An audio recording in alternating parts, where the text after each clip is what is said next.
kia kara kia tātou, whakataka te hau ki te uru, whakataka te hau ki te tonga, kia mā kina kina ki uta, ki mā taratara ki tai. He hiaki ana, te atakura, he tiu, he huka, he hauhu, tihei mauri ora. Afternoon, everyone. Thank you for attending today's Policy Planning and Development Committee Extraordinary Meeting. We obviously know why we are here. Those online. First, we have Andy Baker is presenting to, or is at a local board meeting at one part of this, but he is taking the link on council business. And Councillor Fletcher, you'd like the link just in case, or you're staying through? Yeah. Councillor Foley is online, and the Mayor will need the link as he needs to leave for part of the meeting. I think that is all. There is no lateness and early departures that I know of, or no absence either. So I don't need to move anything if there's nothing. Okay. Are there any declarations of interest? No, all good. Right, we'll go to the recommendations for the only item on the agenda, and I will move it, and the Mayor would like to second. We'll just put it on the table. So just to let you know where we're going to. This has been a long process, almost 5 years so far. Today we're making the decision on what changes we may or may not make to the current Plan Change 120. The current Plan Change 120 is obviously the 2 million capacity that is sitting with the Independent Hearings Panel Commissioners right now. We have a choice due to a law change that enables us to drop that capacity. We have obviously consulted with local boards and iwi authorities on A and B, and we've come back with some of those changes, as many changes as were practical, for a final proposal to go out for consultation. Consultation will be about 20 days, and then to the panel, and then it will come back here next year. So the way I'm going to run the meeting too is we will have all the staff being able to ask questions based on the agenda item. Then we'll go to the debate. What I will do is have Councillor Lee's amendment first, debate that amendment. If that is lost, then we would go to Councillor Gillen's amendment and then back to the debate if that is lost. But that is the process. The two amendments will take precedent over the broader debate. I think that makes it a lot more straightforward. I will also allow staff to come to the table if there are questions on those amendments. If it's political in nature, they won't be able to answer it, but they will try and answer procedurally. Right, so I think we have a presentation up. Who would like to kick off there? Kia ora, John. Thank you. Kia ora koutou. Good afternoon, members of the committee. And thanks for the introduction, Chair. Just setting the scene in terms of where we've come from as a council with this kaupapa. So on the 9th of June, as you'll recall, you endorsed scenario A and scenario B. Those are scenarios that would amend Plan Change 120 to reduce the capacity in various different ways that I'll touch on shortly, for the basis of engagement with local boards and iwi authorities before making your decision today. So as we've talked about in workshops and in a couple of public meetings, and as we've explained to local boards as well, there are a number of what we refer to as levers, so ways that you could adjust the capacity allowed for in PC 120 in one way or another. So if we look at the heights and walkable catchments, so through PC 120 the council is required to allow for more housing, more development in the walkable catchments of the city centre, the 11 metropolitan centres in the region, and all of the train stations in the urban network, and also the busway stations in the northern and eastern busway. So those are what are referred to as walkable catchments in the NPS, or National Policy Statement Urban Development. So that's a mandatory requirement. There's also a mandatory requirement from government to allow for more intensification around what we call the smaller centres. So talk about the city centre, talk about the 11 metropolitan centres, but across Tamaki Makaurau there are many smaller centres of varying sizes, from a cluster of 5 or 6 shops through to a fairly large town centre with 2 or 3 retail streets, a shopping mall, quite a few civic amenities, bit of a transport hub. So they range in scale, but we call those smaller centres, and NPS urban development requires the council to allow for growth and intensification around those centres, linked to the sort of size and scale and offering that the centre provides. So that's a core mandatory requirement. The exact way that councils do it is there's some discretion there, but there has to be some intervention to the unitary plan to address intensification around those other centres. And then we move into things that aren't specifically called out or required of government. So the frequent transport network, the FTN corridors. So those are the main bus routes across the urban area, across the city. And so through Plan Change 120, to achieve that 2 million capacity requirement that used to exist for Plan Change 120, that has now dropped to 1.4 million, the council looked to allow for intensification, buildings of up to 6 stories high, roughly 200 metres either side of the main bus routes across 20 or 30 or so bus routes in the urban area.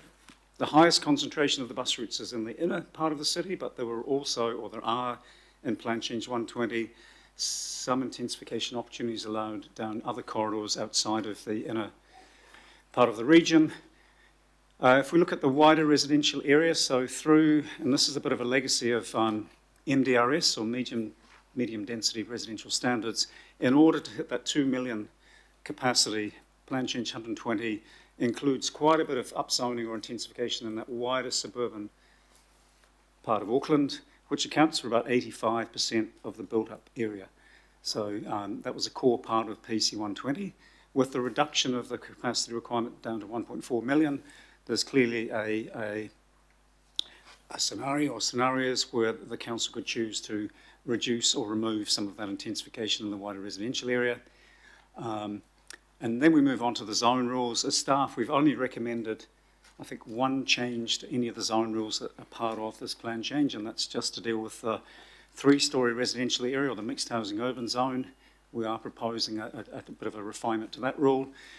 And then another core part of this plan change, it's not just about implementing the NPS urban development, it's also about balancing that with this fairly urgent need to get on and toughen up some of the requirements around natural hazards.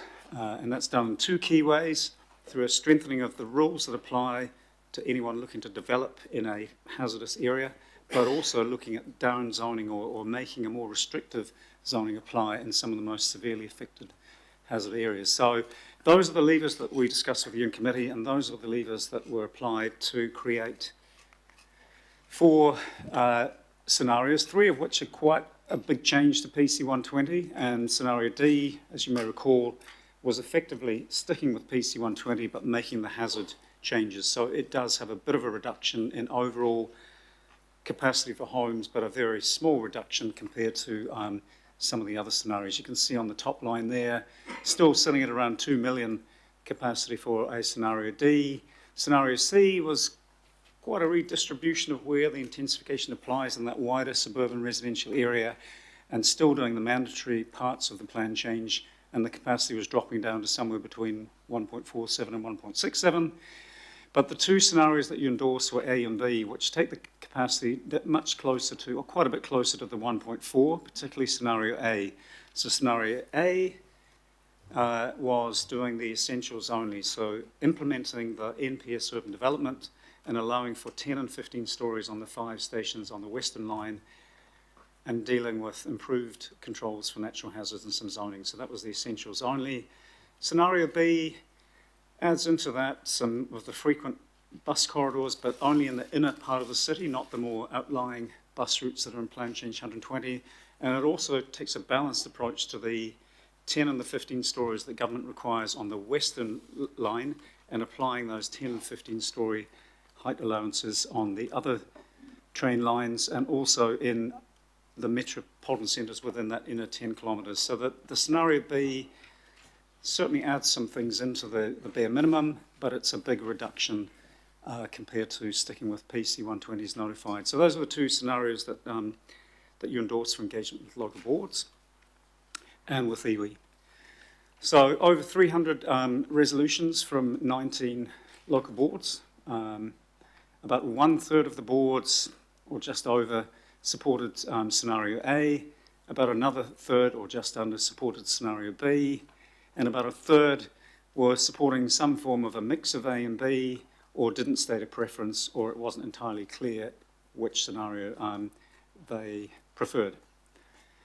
So as well as the 300 resolutions, well, when the team looked at the resolutions, there was a lot of strong feedback about the need to align infrastructure with land use.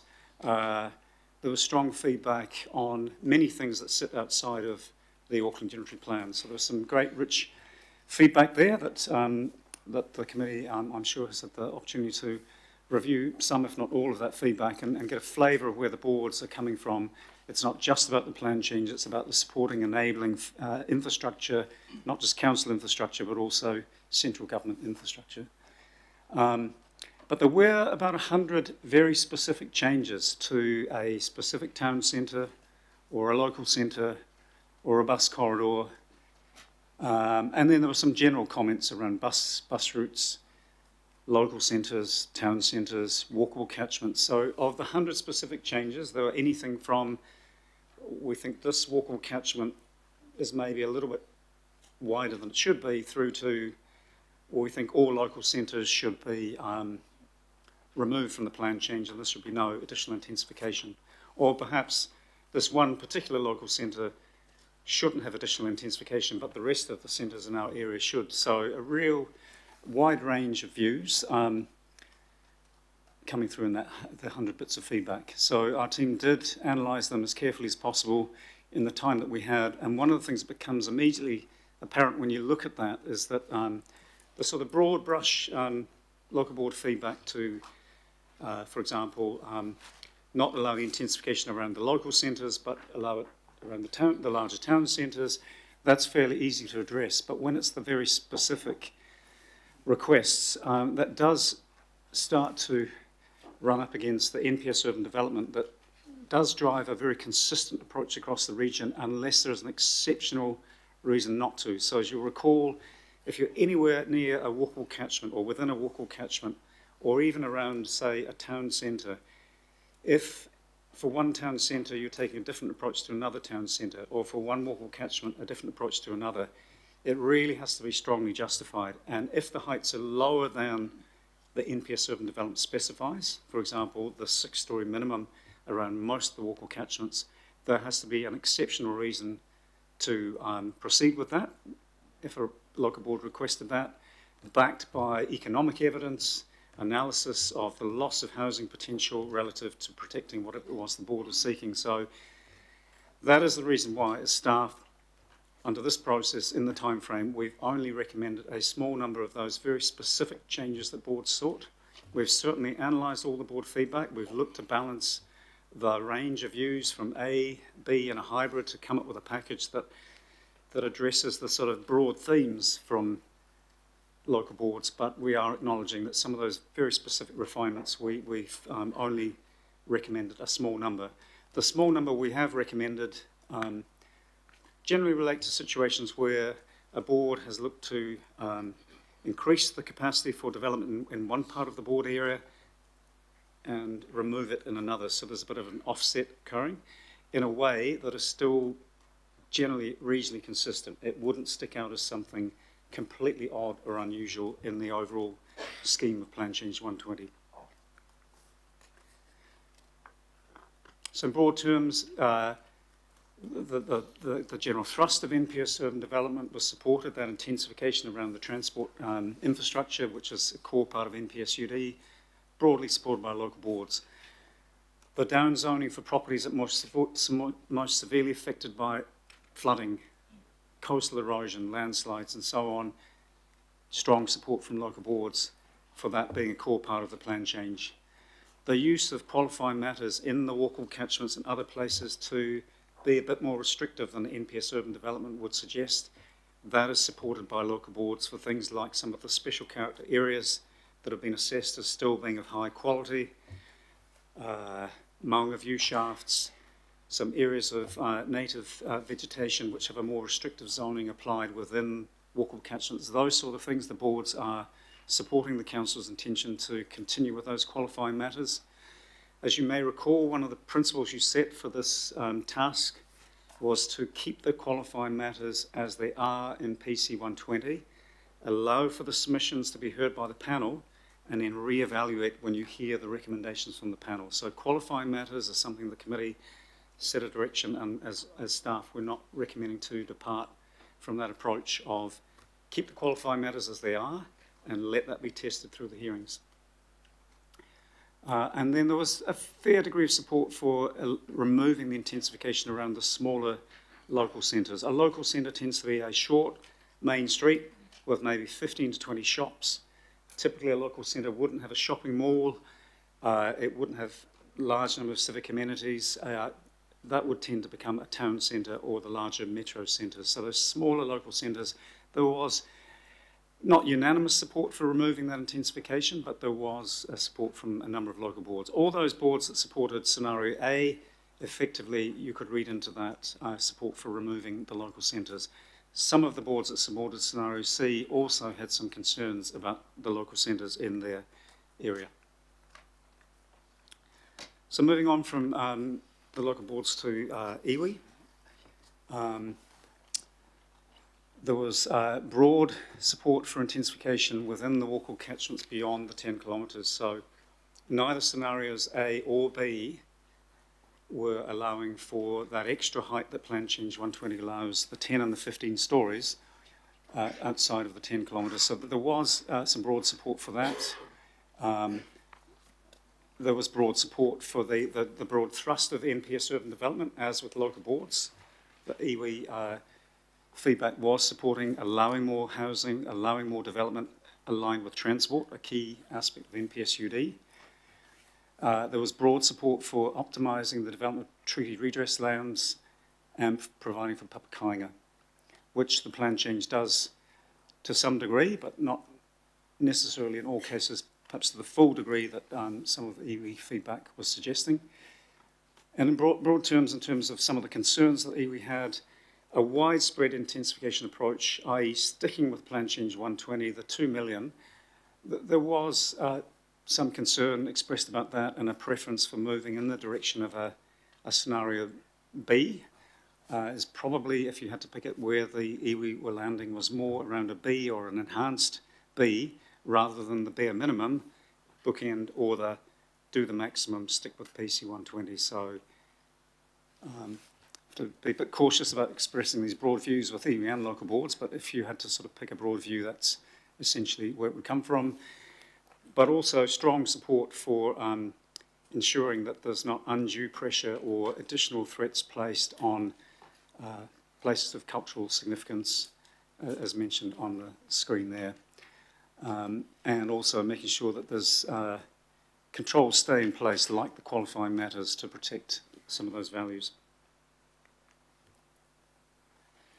So, having pulled all that feedback together, looked at it, tried to bring something to you that as staff we feel is a good way forward. If I take each of those levers and start with the walkable catchments, so the recommended approach in the resolutions, and there's a table that in the recommendations refers to a table in the report.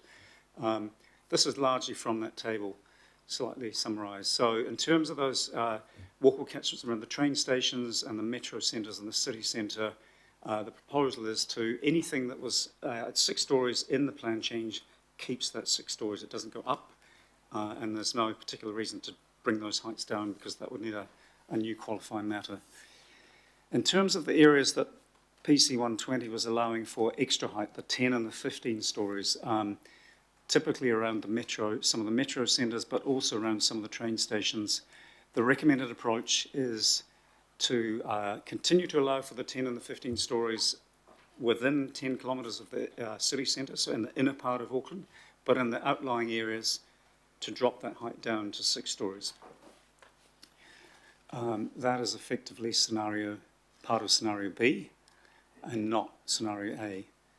And then there's one specific change, as I mentioned, where a local board was suggesting to reduce some capacity and offset that by increasing some capacity in a way that was not fundamentally at odds with how Plan Change 120 sticks together. From Ōrākei Local Board in the walkable catchment of Meadowbank Station, Rather than sticking with the 10 stories allowed in PC 120, the recommendation is to drop that down to 6 stories, given the unique characteristics of where that station sits, its access, and what's currently surrounding it. So it still enable quite a bit of development, but not the full 10 stories in PC 120.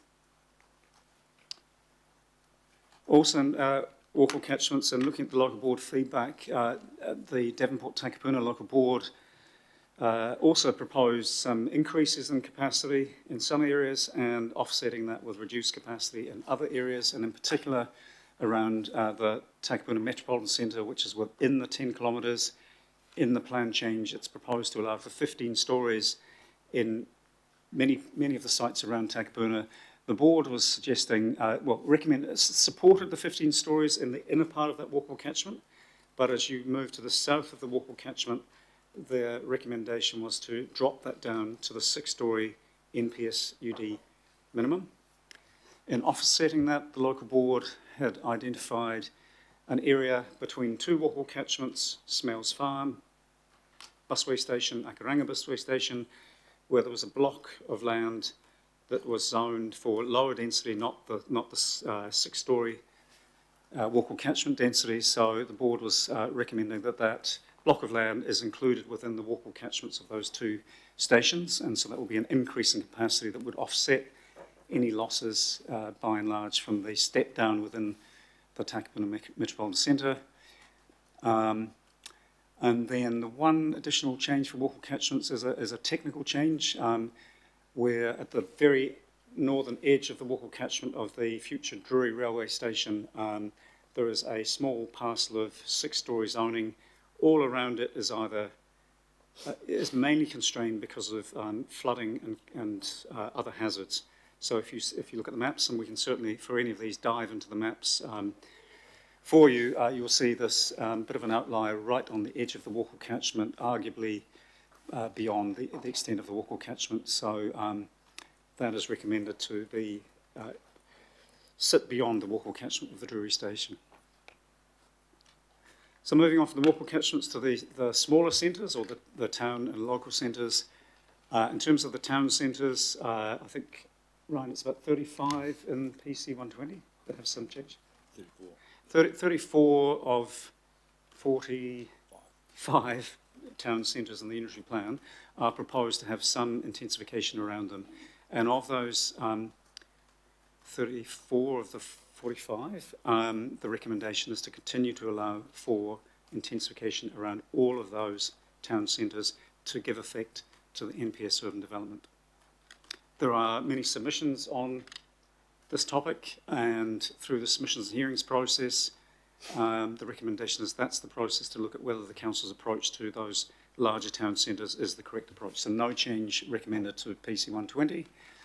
A small number of local boards did suggest 1 or 2 of their town centres had a different approach, and we feel that that would be an outlier and one of the sort of things that would be inconsistent to just do that for some town centres but not other town centres.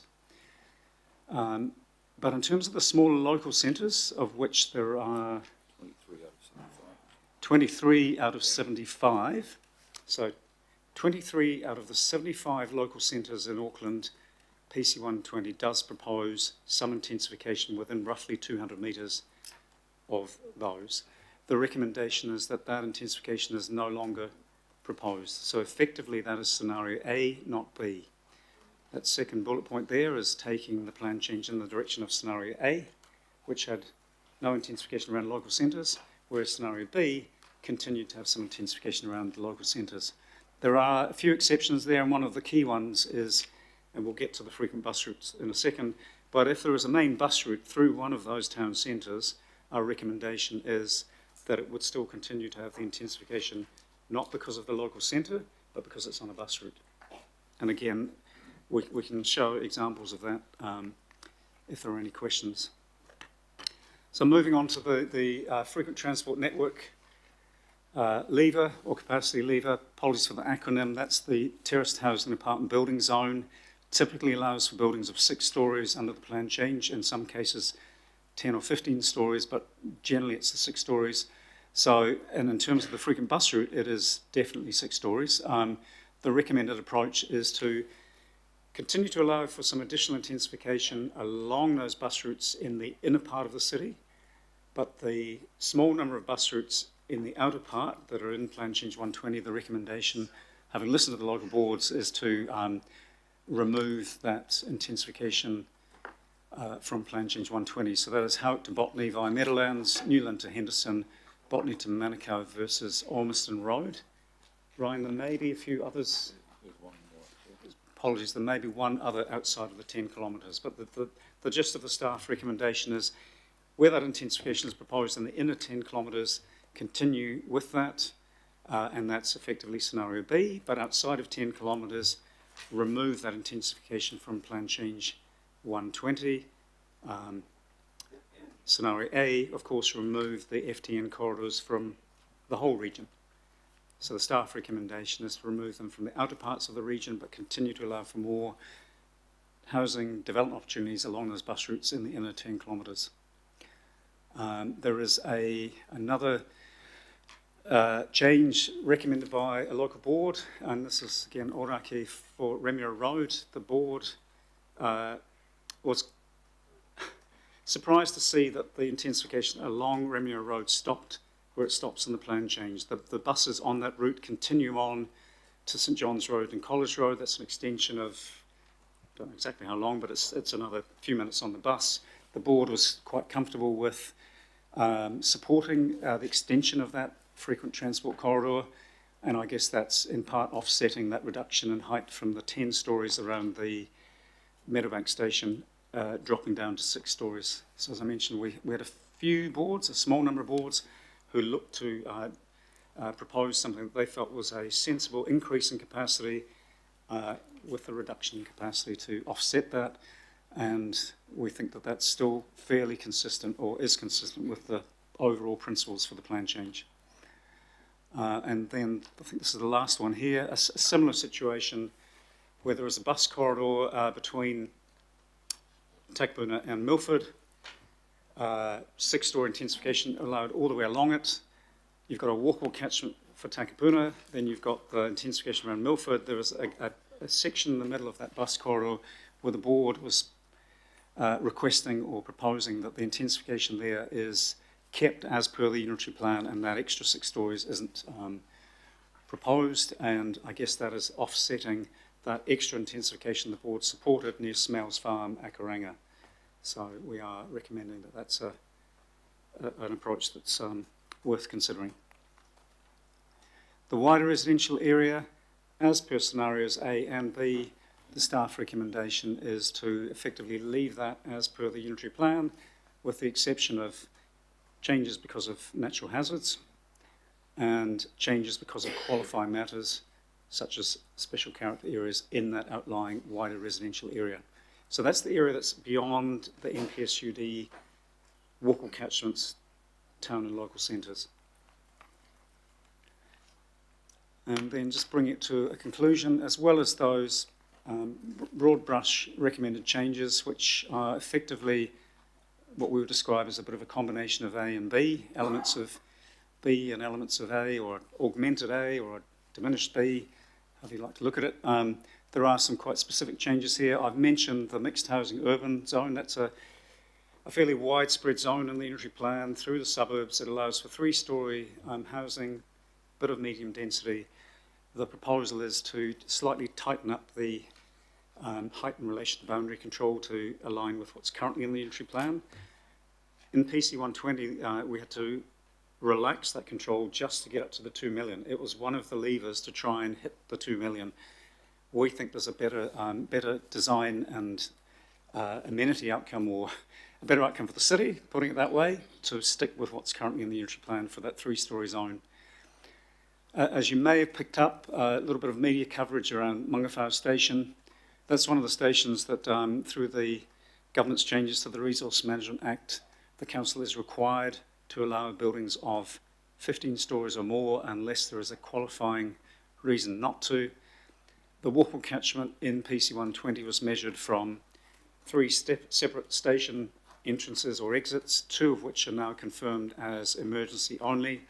So in terms of the government's own guidance for how you measure a water catchment, our recommendation is we stick with the single point, or we move to the single point, and that slightly contracts that water catchment, which has knock-on implications for the zoning inside and outside of the water catchment. We haven't got this, we've got a map in your agenda of the contraction of the catchment. The work is still underway to adjust the zoning inside and outside, and that is something that we would recommend is delegated as part of the finalisation of the maps for notification. And then there are some technical changes that you've had several workshops on to further strengthen the zoning approach to flooding, and Phil here has presented on a number of occasions with others, but that's the technical explanation of the ongoing work to make sure we've got the best approach possible to zoning in response to the rainfall data and new flood modelling information, and a slightly different approach to the notified plan change, which will result in additional down zoning being proposed. So the two big decisions that the report is making recommendations on. The first one is the package of changes to PC 120, as described in the previous slides. And the next one is the issue of, for any locations where the zoning is proposed to stay as per the unitary plan, i.e. the whiteout areas you might recall from previous workshops and maps, and we can bring that up on the viewer again to give you a feeling for it, but that 85% or so of the urban area, you really have a choice to make there as to whether that still stays as part of the plan change, and submissions on those areas, and the panel can hear all of those submissions and make a series of recommendations right across the wider residential area, or you could make a decision to withdraw those areas from the plan change and have the hearings focus much more on the sort of 15% or so of Auckland, which is giving effect to the NPS urban development and some other factors such as the frequent bus corridors, the flooding response, and so on. So, as stated in the report, some of the advantages of this idea of partial withdrawal, it is legally provided for in the changes that the government made to the RMA a few months ago for this process. It gives the council and submitters greater certainty over what's likely to happen next. If the entire plan change is still on the table and up for submissions, hearings, recommendations, decision making, it's quite possible that what comes back from the panel could be very different to what you might be endorsing today. Could be significantly different. So there's a bit more certainty in that regard. It's likely to reduce the number of topics that require a hearing. If the whole of the urban area and all of the zoning and all of that wider residential area and all of the precincts and detailed controls that might apply to it are still part of this process, then the hearings panel is going to have a lot more work to do to get through all of those submissions and to decide what the best way forward is in terms of its recommendations. So that's going to come at a cost to the council and community to have a much more involved, extensive set of hearings. Which leads into the next one. There is some risk that with the scale of this plan change as it is, with the 10,500 submissions, with potentially a few more hundred, if not thousands of submissions coming in this next phase, that the hearings panel, to make its recommendations and council make its decisions by the middle of next year, there's a very narrow time frame to get through a very massive exercise. If the council was to decide to withdraw the plan change in part, it does give the hearings panel a better chance of making that time frame. That's not to say that the panel can't make the time frame, we're just saying it just makes the task easier. It's likely to reduce the extent of rezoning that may need to go through another round of plan making in the next few years under the RM reforms that the government is taking through. So I guess there is if you're reducing the scope of this plan change, then you're reducing the potential for similar issues to be dealt with again as the council prepares a new plan under the new system over the next 2, 3, 4, 5 years. There's also alignment with the in-principle decision to support and advocate for withdrawal of MDRS. So MDRS affected the whole of the urban area, Plan Change 120 to get to the 2 million affects the whole of the urban area. A scenario A or a B, or the recommended combination of A or a B with a partial withdrawal, is arguably more consistent with Council's submissions in the past and decision to not have that widespread intensification across the urban area and have a narrow approach to this plan change. And I guess it's a clear statement of the Council as to where its position is at in terms of intensification, as opposed to leaving things still quite wide open through submissions and hearings. Of course, there are disadvantages. There are many submitters who in good faith have put time and effort into understanding Plan Change 120 last year, have made the submission, and in some cases they may well be seeking some things that are really sensible, good improvements to the unitary plan. So those submissions, if they are well beyond the areas of change under a partial withdrawal, it will be very difficult for them to achieve the outcome they seek through this process. This partial withdrawal could be quite difficult to explain to submitters. We can show the maps that show the white out areas, but even within the areas that will be whited out and withdrawn, if someone is seeking, for example, an expansion of a walkable catchment into a white out area, arguably that's still possible. So even though it's withdrawn, because the council is required to intensify walkable catchments, because the council's proposal is generally 800 metres for a walkable catchment, that doesn't mean to say that people can't argue for more. So it starts to get a little bit, there's not an absolute, if it's at a whiteout area, it's a no-go area for submission. So there's a complexity there particularly if you're on the cusp of a walkable catchment or on the cusp of a town centre, for example. And it does limit the flexibility that the Independent Hearings Panel will have to deal with some submissions. So if the Independent Hearings Panel is considering submissions to perhaps shrink a walkable catchment or all of the walkable catchments, and it's still required to meet the 1.4 million capacity, the less space in the urban area that it has to consider that, it's got that constraint of still have to hit 1.4 million. How does it move that around? So that's another potential disadvantage of a partial withdrawal. However, the staff recommendation is, on balance, to partially withdraw the plan change. So the last slide for me, before we open up for questions. Next steps, there's still a bit of work to do to finalise the text, changes to the unitary plan and the maps, some refinements to be made.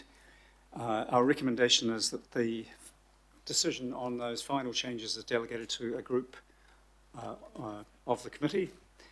We're aiming for notification by the end of August, so we think it's about 3 to 4 weeks from a decision today to get the plan change in the shape that it can be notified for submissions. The submissions will then open for 4 weeks, 20 working days. Staff will then summarise the submissions and publish that summary and provide the hearings panel with that summary of the additional submissions. We've still got the 10,500 submissions. They've been summarised. The panel has the summary of those submissions. And then the hearings panel would commence the hearings. There may be some early mediation on certain topics.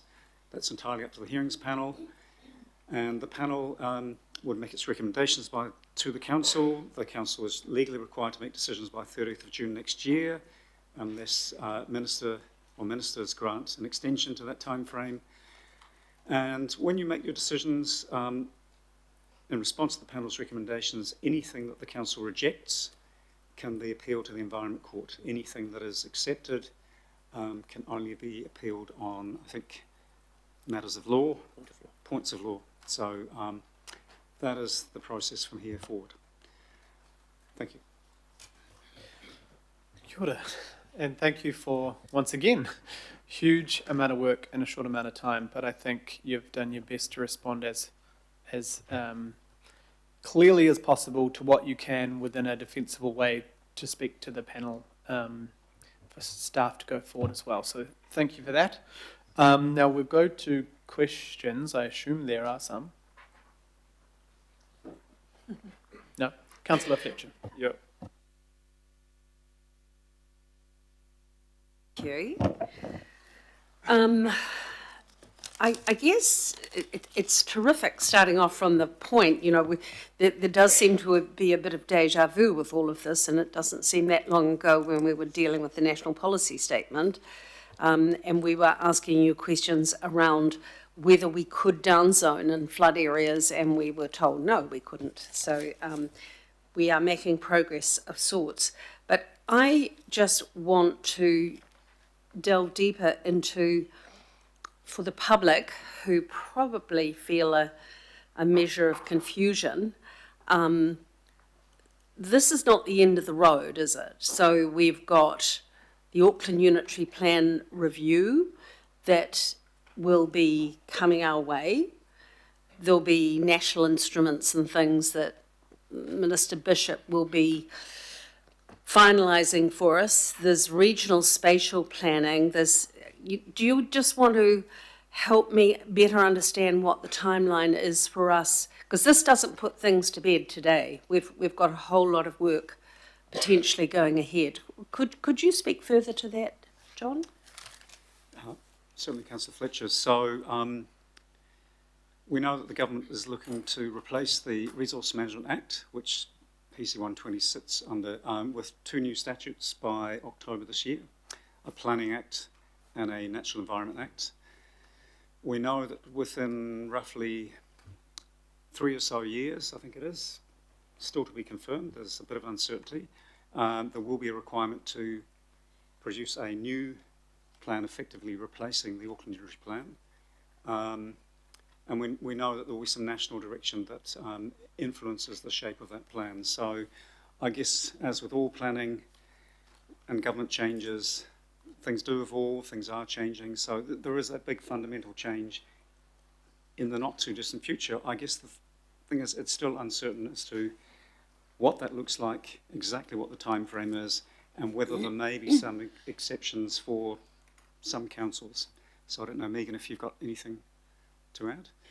Thanks, John. And just to add, I think I might have mentioned it before, but just to make sure everyone's heard that I have started conversations with officials in MCERT, which is the new ministry, around what transition looks like for Auckland, and whether or not Auckland does need to relitigate all of this, notwithstanding that we will need to do what John has said as the regional spatial plan, like you've raised, Councillor Fletcher, and a new unitary plan as well. So no answers there, but have started the conversation. Thanks. So the reality is this plan could have a relatively short life. On the basis of that, did officers give consideration to coming to us with other recommendations today? I realise that that would have required further discussions with government, but given where we've come from, where we've had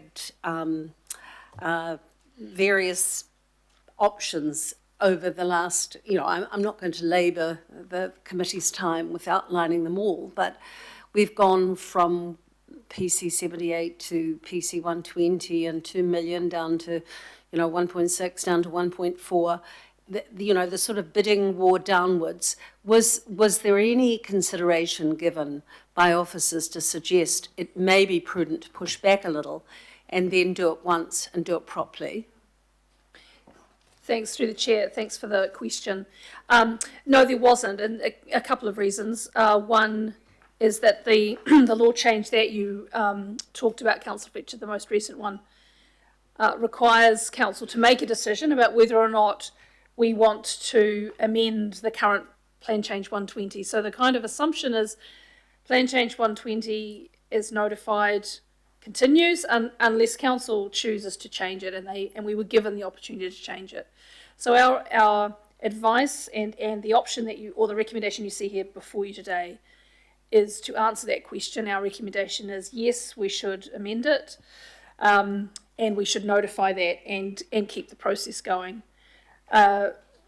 Whilst, and planning of course kind of never stops, but whilst there is still quite a lot of change coming, you're absolutely right, over the next few years, this would still have a life of 3 to 4, possibly even more years as a new plan gets developed, plus there might be appeals and all sorts of things. So the life of this is longer than 3 years, and may well change in some form through that process. But our options and recommendation for you is to continue as opposed to kind of pause or push back.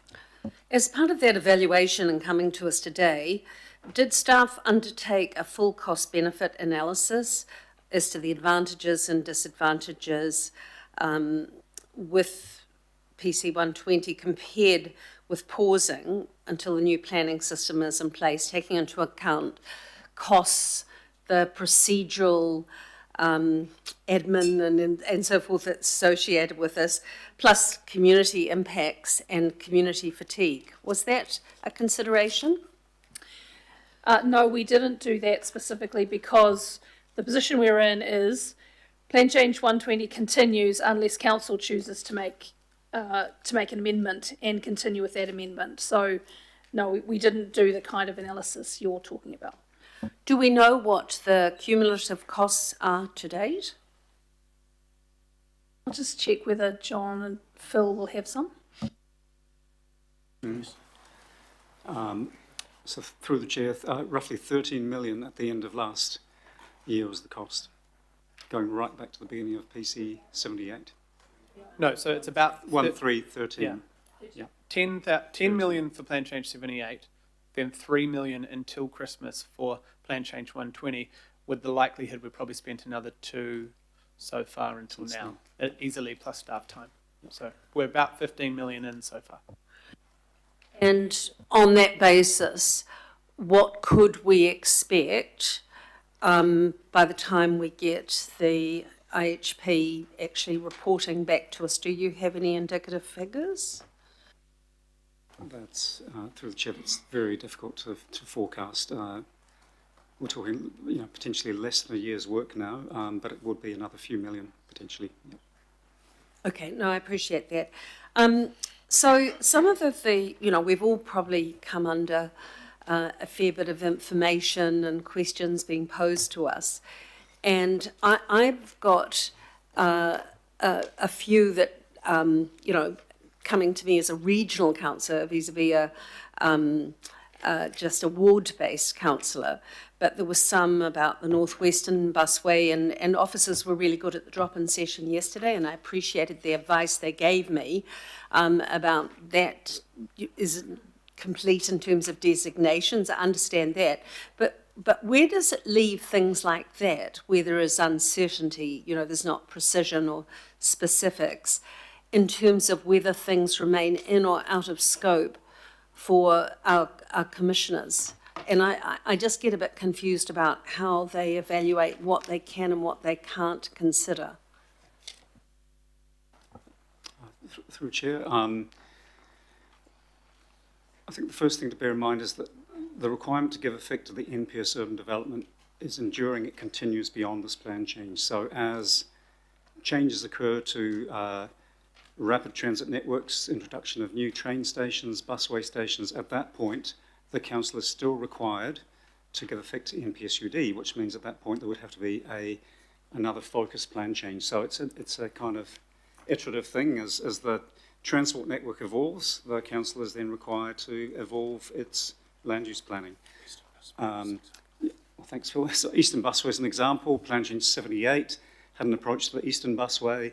By the time we got to Plan Change 120, there were some additional walkable catchments. So that's something that's an enduring requirement. In terms of the hearings panel, if there are submissions asking for things like a different approach to a walkable catchment or a new walkable catchment, the panel is able to consider whether that is lawful, stacks up in terms of the merits. So the panel, if we take the Northwestern busway as an example, not confirmed by designation yet, not fully funded yet, wouldn't meet the requirements to include it in the plan change. But if during the process through a submission the panel was able to look at that and things had changed, then that potentially is something the panel could consider. So it wouldn't be out of scope in that situation? It wouldn't be out of scope if someone has made a submission to include it in the plan change. That's correct. Chair, I don't want to monopolise time, but I've just got a couple more quick questions. One is, has there been any additional work done on detail of infrastructure for what you're proposing to us today by way of recommendations? No additional work on infrastructure other than the analysis and the workshopping to date around, even at 1.4 million, there's many decades worth of population growth to achieve that full build out, and so there is many decades of time to allow the infrastructure to catch up with the development, but nothing more specific than that. Also, was there consideration given to actually more detailed work around walkable catchments, where there had been perhaps some queries that had been raised earlier? Through the chair, some local boards did point out some areas where they felt the walkable catchment wasn't quite right. I don't think any local board was suggesting a radical change, i.e. dropping the walkable catchment from 800 metres or 10-minute walk to, say, something like a 5-minute walk. The team did look at those specific local board changes, and the conclusion is that at this point there wasn't enough information to justify a change. Local boards can still present their views to the hearings panel. Other submitters may have raised similar views, so there's still an opportunity for that to be progressed, but as staff we haven't seen anything from local boards or iwi that would suggest that the walkable catchments should be revised today. Thank you. And finally, is there anything that we should be aware of in terms of changing? Is there anything that we should be aware of in terms of changing economic conditions or any new information on the availability of housing or changes there that has been made since we last fully debated this matter? Our chief economist and his small team have continued to model the different scenarios in terms of what they might mean in terms of the delivery of housing in different places. So there has been additional modelling there, but nothing materially new or different to what you've previously seen in workshops around the economics of housing development. We do have, just wondering, anything to add, Gary? Yeah. No, that's fine. Thank you. I'll come back a little later. Cool, thank you. Just so you know, I'm hearing some resolve issues that people either can't see that there's people questioning or can't push the question button like normal, so I don't know. It's getting sorted. So if you have a question at the moment, please raise your hand or let us know in Teams, because for some reason it's not coming through as normal. It may be because we've had 2 meetings today, I'm not sure. Maybe that's doing something weird. But yeah, but I guess the first thing is if you haven't left the last meeting and joined this one, that might be a solution, but I'm not sure. So we'll work on that. So we've got 4 questioners so far, but Councillor Gillan, Councillor Patterson, Hamlin, Councillor Newman and Councillor Lee, if there are other people, please put your hand up for now. Councillor Gillan. Thank you. We were sent a link to the online maps, I think, yesterday. Can you tell me when local boards and the public will get access to that?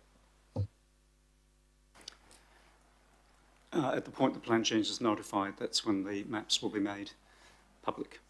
Can the local board members get access to it prior to that? Because I think they're locked out at the moment. We can look into that. It's what you as elected members have access to is evolving on a daily basis as the flood modelling data comes through, and then the teams make sure that the zoning is all making sense. So that it's evolving all the time, but it's certainly a draft evolving document that we can see if we can get local board access to that. Cool. Yep. Okay, thank you. And can you tell me, have you got anything planned yet for public engagement events once this does go out for consultation? Are we going to see something in each part of Auckland? We're still working that through. We're certainly not looking to do widespread public meetings across the region. We're looking to try and use online webinars and the website, video recordings. Mostly online is probably where we're heading, but we will be guided by committee and others as to preference there. But we're looking at mostly online is how we look to communicate this part of the process. Yep.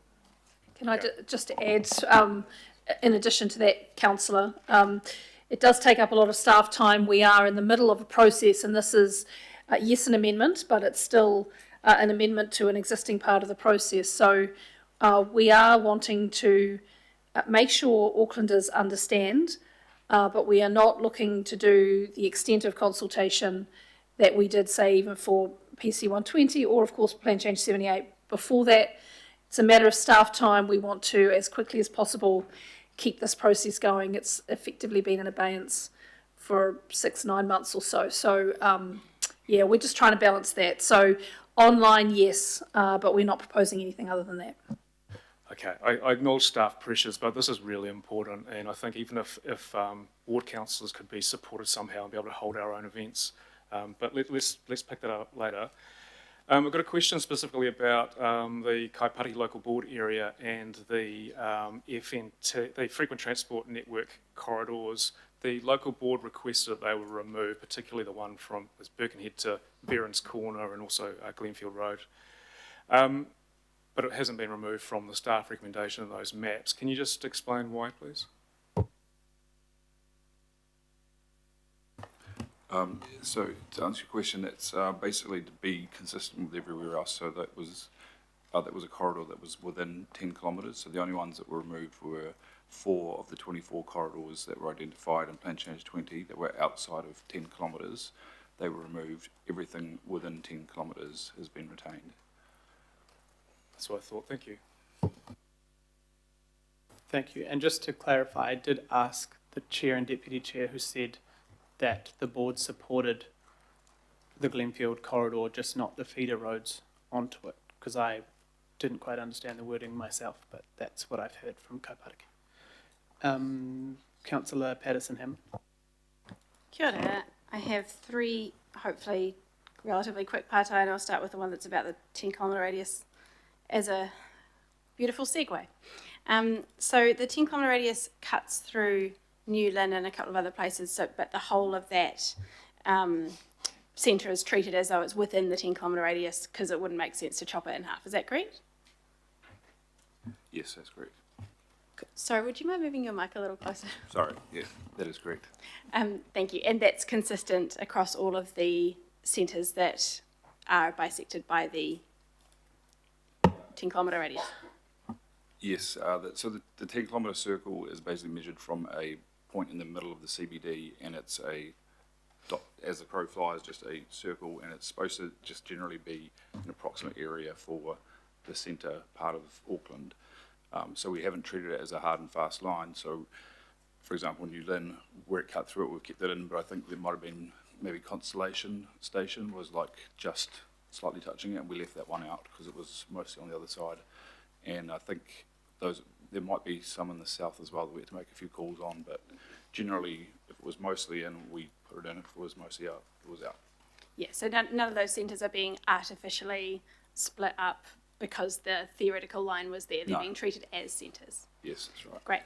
On the iwi feedback, thank you for the nice table on the local board views, summarising the supports for scenarios. I was hoping for one of those for the iwi feedback. I understand quite a lot of it was verbal. I started making my own one and then realised I had to stop at 5 because only 5 of them were provided. I got to 0 supporting A, 3 supporting B, 0 for everything else apart from 2 for neither A nor B.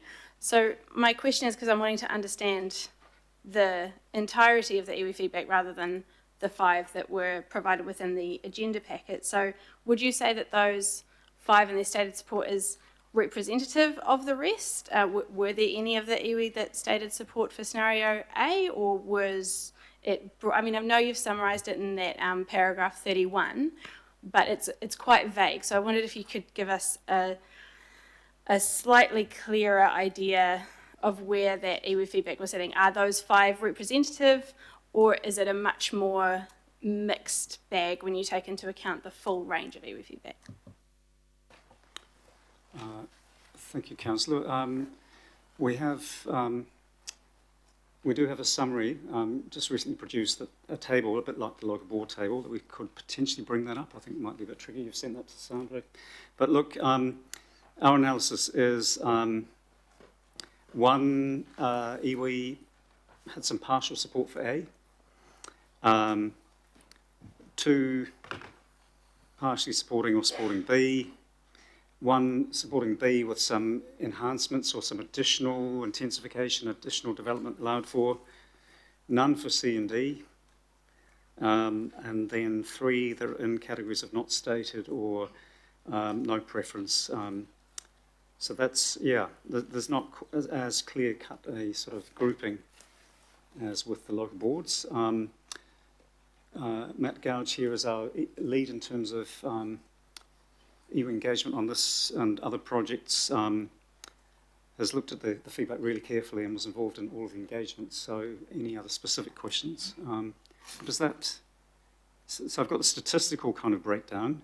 The general feeling as stated in the report is there's a sense of more of a B or an enhanced B rather than doing the minimum, as I mentioned before, and there's also a sense of sticking with PC 120 as it is without any changes is not, there wasn't particular support for that either.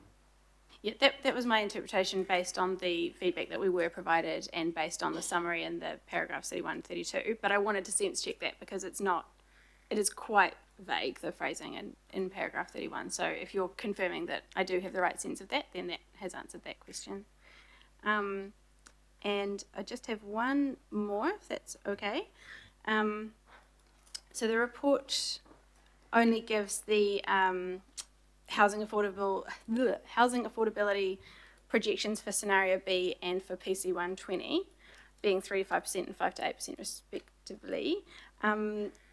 Could you confirm the scenario A number for me for that, just so that we have it? I know it was in a previous report, but just confirming nothing's changed from that previous report and just confirming what that number is. That's the capacity estimate for scenario A, Councillor. Yeah.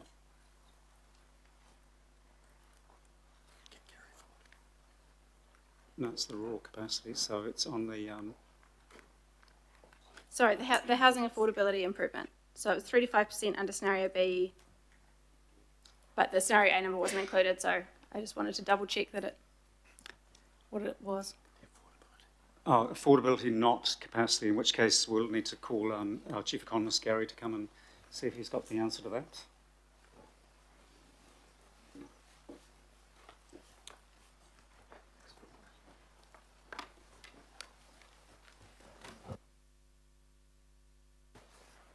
Kia ora, Councillor, for the question through the Chair. We have a range of scenario A in terms of future house prices relative to a future where no change was made to the operative plan, and it was in the vicinity of 1 to 3% lower than otherwise. So hopefully that gives you some context compared to where scenario B or plan change 120 sit. Thank you. It does, thank you. And that is the number that you've provided in the past. I just wanted to double check because the scenario B number was included and the scenario A number wasn't. I just wanted to double check that we were still in the same metric. So thanks for that confirmation. Kia ora.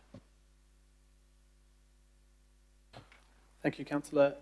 Councillor Newman.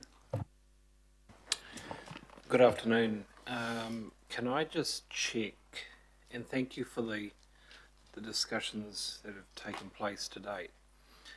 In Table 2, the recommendations, and I support the Table 2 recommendations, where the wording in the Table 2 recommendation is not absolutely consistent with the map, does the wording in the recommendations at Table 2, that's going to take priority?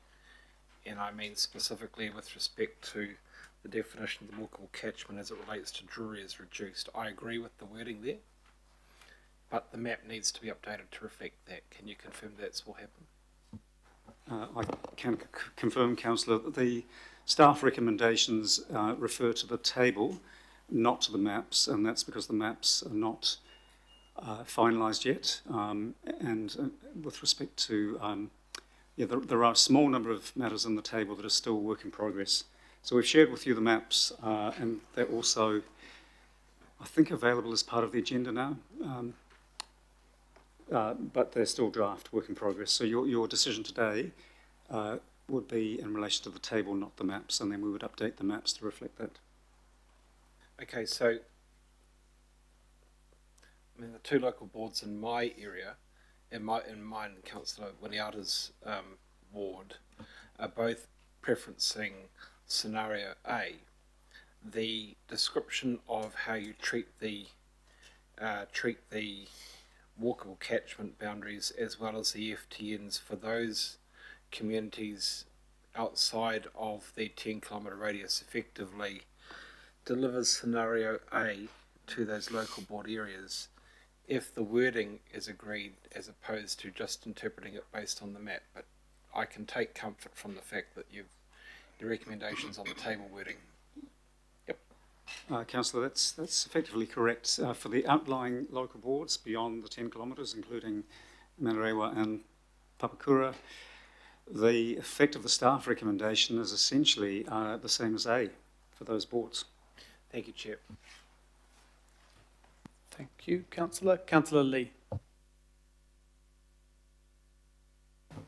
Thank you. Just before I start the questions, just a point of information in regard to walkable catchments. I thought I heard Mr Dogood say that there has been no, from the local boards, no challenge or opposition to the stated walkable catchments as far as he was aware.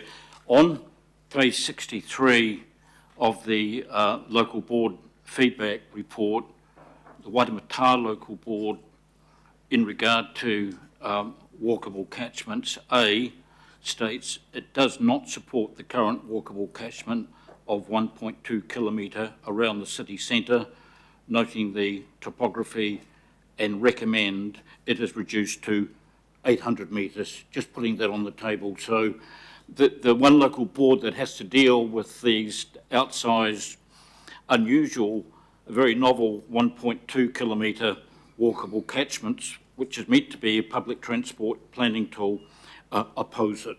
And of course, as does their community vehemently. So I'll just make that point.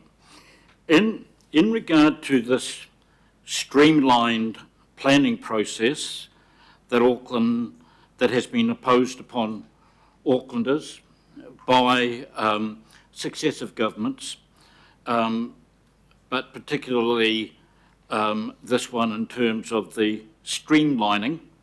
I believe that the Minister last year, when the Council signed up to Plan Change 120 and dumped Plan Change 78, the timeline was 20 months, is that correct? That is correct, Councillor. Subsequently, things have become more complicated, and that has caused some delay because the government, responding to the people of Auckland actually, reduced the 2 million plus properties or dwellings to be enabled, first of all, which would have meant a population of 7.7 million Aucklanders if that was all taken up during the lifetime of the plan.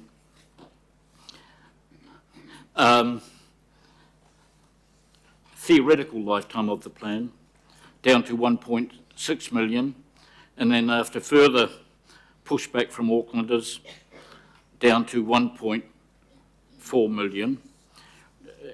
Yet the 20-month, and that obviously has caused complexity, for Aucklanders trying to get their head around the implications of this, and our staff having to reconfigure the number of dwellings and where these would be upzoned or downzoned as the case may be, Did the council ask at any stage for an extension of that 20-month deadline to enable, to take into, realistically take into account slippage that may occur?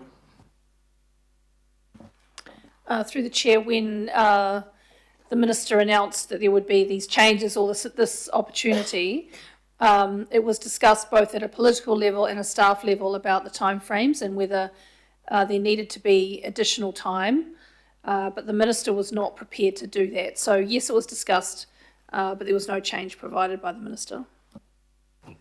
Okay, I did ask whether we actually formally asked the minister rather than just discuss it. I'm not sure that, I don't recall that we formally wrote it down, for example, like in a letter, but it was discussed, yeah. Just a final thing, and it does relate, I guess, back to, we're talking about the Waitemata area, which I represent, the walkable catchments and so on. There is a circle around the inner city, the harbour, I guess, of 10 kilometres, which is also, which I see has persisted in the choice of scenarios. Is it to support this, which is novel and controversial, and given Plan Change 120 is part of the Resource Management Act, no other act, the Resource Management Act, that's the law of the land. Is there any Section 32 analysis to justify this perfect circle? Because I don't think it needs a Bachelor of Urban Planning to draw a compass circle. That could have been drawn by the sales manager of Bailey's or someone, and probably was. But anyway, is there a Section 32 analysis to justify that circle? Through the chair, there is no requirement at this stage to produce a Section 32. However, there is a requirement to produce expert evidence, planning, and other evidence at the hearings. So, but in terms of the rationale for the 10 kilometres, as you've heard before, that inner 10 kilometres is the most accessible part of the region, the high number of employment opportunities and education opportunities in the city centre, the concentration of the rail network and many of the bus routes in the city centre means that it is, broadly speaking, the most accessible part of the region at a broad level. But effectively what the 10 kilometres does is two things, and this is the distinction between A and B, one of the big distinctions in between the staff recommended approach. It enables a consistent approach to the 10 and the 15-storey heights along all of the rail lines, not just the Western line. So it has a more balanced, even approach to the way that intensification is enabled. That's effectively what the 10 kilometres does, one of the big things it does.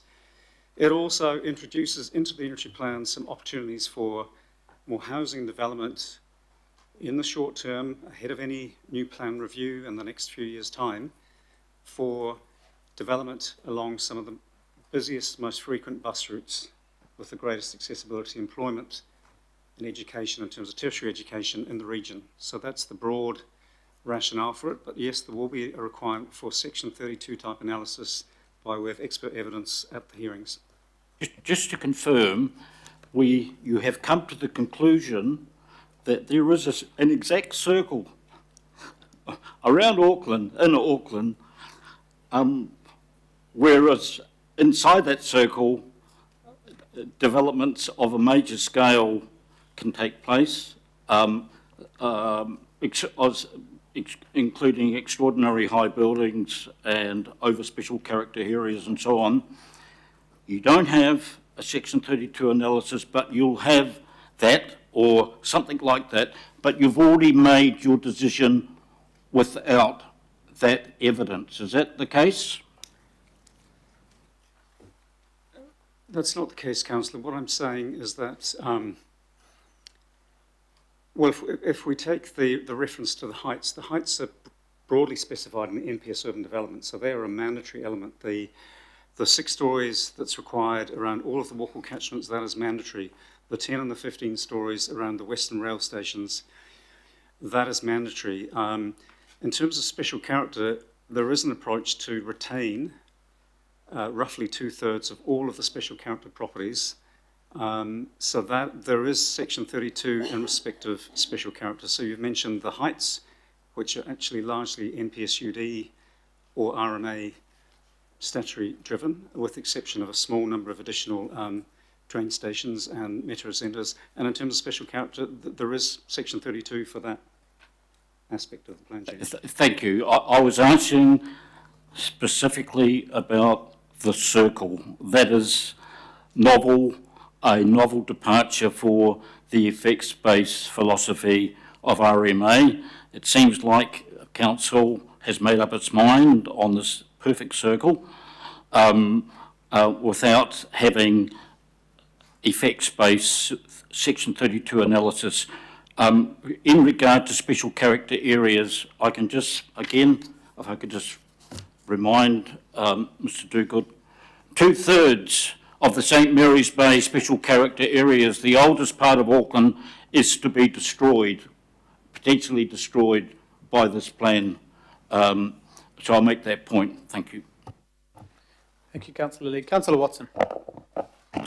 You may have covered it, but just a bit of guidance with what the local boards can do now. Some of them have put in reasonably detailed feedback and raised a number of specific points, and I think of the Hibiscus and Bays board, for instance, who talks about the consequences for Browns Bay in being, labelled as a town centre, and I think then Ryan talked about what the consistent planning regime that comes as a consequence, and they reference the fact how during those floods, Browns Bay was flooded. That was right, and in fact they were fortunate that it wasn't a high tide. It would have been a lot worse. So they and other local boards have raised specific issues. What is the pathway open to them now to pursue that, given that we're not responding through this process today? Councillor, the normal process for any plan changes, once the submissions are completed and summarised, we present that to the relevant local board. In this case, it would be virtually all of the local boards, certainly in the urban area, and give them the opportunity to pass further resolutions. I suspect for many of the boards, if the committee agrees with the staff recommendation today and the boards feel that their points haven't been addressed, then they would be able to confirm that after seeing the submissions and present that to directly to the hearings panel. So they have the opportunity to speak directly to the hearings panel, as I say, rather than just relying on the resolutions as of the last couple of weeks. Staff will go back to the board, explain the summary of submissions to the board, and give the board the opportunity to either restate what's already said if the board feels it hasn't really achieved what it was seeking, or pass some other resolutions that they can then speak directly to the hearings panel off the back of those resolutions by delegating that to a spokesperson. Okay, great, thanks for that. One of the other specific questions I had, and again raised by a couple of local boards, goes to the request for strengthening good urban design outcomes. I'm wondering where that goes through this process, and I think of in Upper Harbour, I think they were advised that that this is something they could pursue, especially in light of what they've observed themselves out in their local board area with some pretty poor developments in terms of open space and greenery and just kind of general amenity level. What can they do with that, John, in this process? Councillor, as part of the text changes, so we talk a lot about the maps, understandably, but there are a series of changes to the text in the unitary plan, and some of those changes are, in fact, probably most of them, are to improve the quality of development for medium and high density housing. So there are 7 or 8 new or amended controls in the residential zones that are specifically targeted at trying to lift the overall quality and livability of medium and high density housing. So they're in the plan change, and the board can certainly speak directly to the panel in support of those or any other changes. A final question. I just want to check with the advice from the chief economist in respect of the expected result of all this, I guess when it's all said and done, of both scenario B and PC 120. Increased housing supply is expected to reduce upward pressure on house prices, although the scale of the effect is uncertain. This could result in future house prices being around 3 to 5% lower under scenario B and I think 5% lower under the PC 120. So, A, that's uncertain, doesn't it? In the first instance, that kind of assumption is not necessarily guaranteed. And if we and even if we did give it the benefit of the doubt here, that in terms of an average Auckland price house of 1.2, 1.19 million, that would result at 3% in a reduction in price of about 35 grand. That would be all that would then result from this in respect of that average house price. Thank you, Councillor Watson, for the question, and through the chair, I'll answer briefly. I think you're right to highlight the uncertainty in that statement. So we are talking about the future. So we're not claiming that we know the future, but we're saying that with the greater enablement and the creation of new development opportunities, there is good evidence that the effect on housing supply, the number of homes we're talking over the next decade, would be greater than otherwise. And as a result of that increase in housing supply, there's a good argument that will be supportive of house price growth being on a lower path.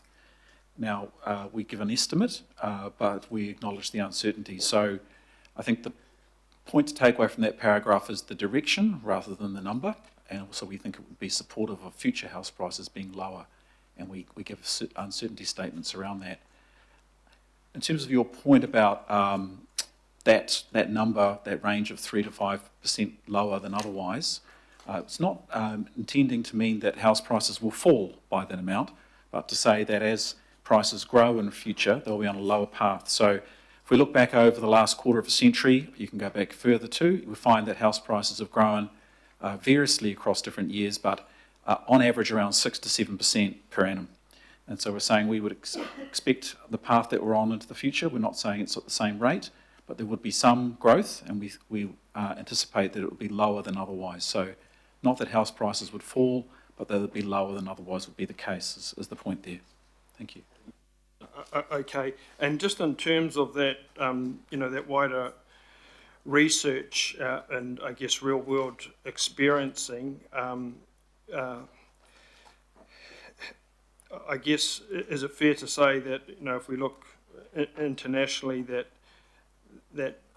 the notion of upzoning doesn't automatically produce more housing or more affordable housing in particular, and even with that, just the mere act of rezoning isn't sufficient on its own, i.e. there has to be policy components to generally ensure that better outcome in terms of especially more affordable housing.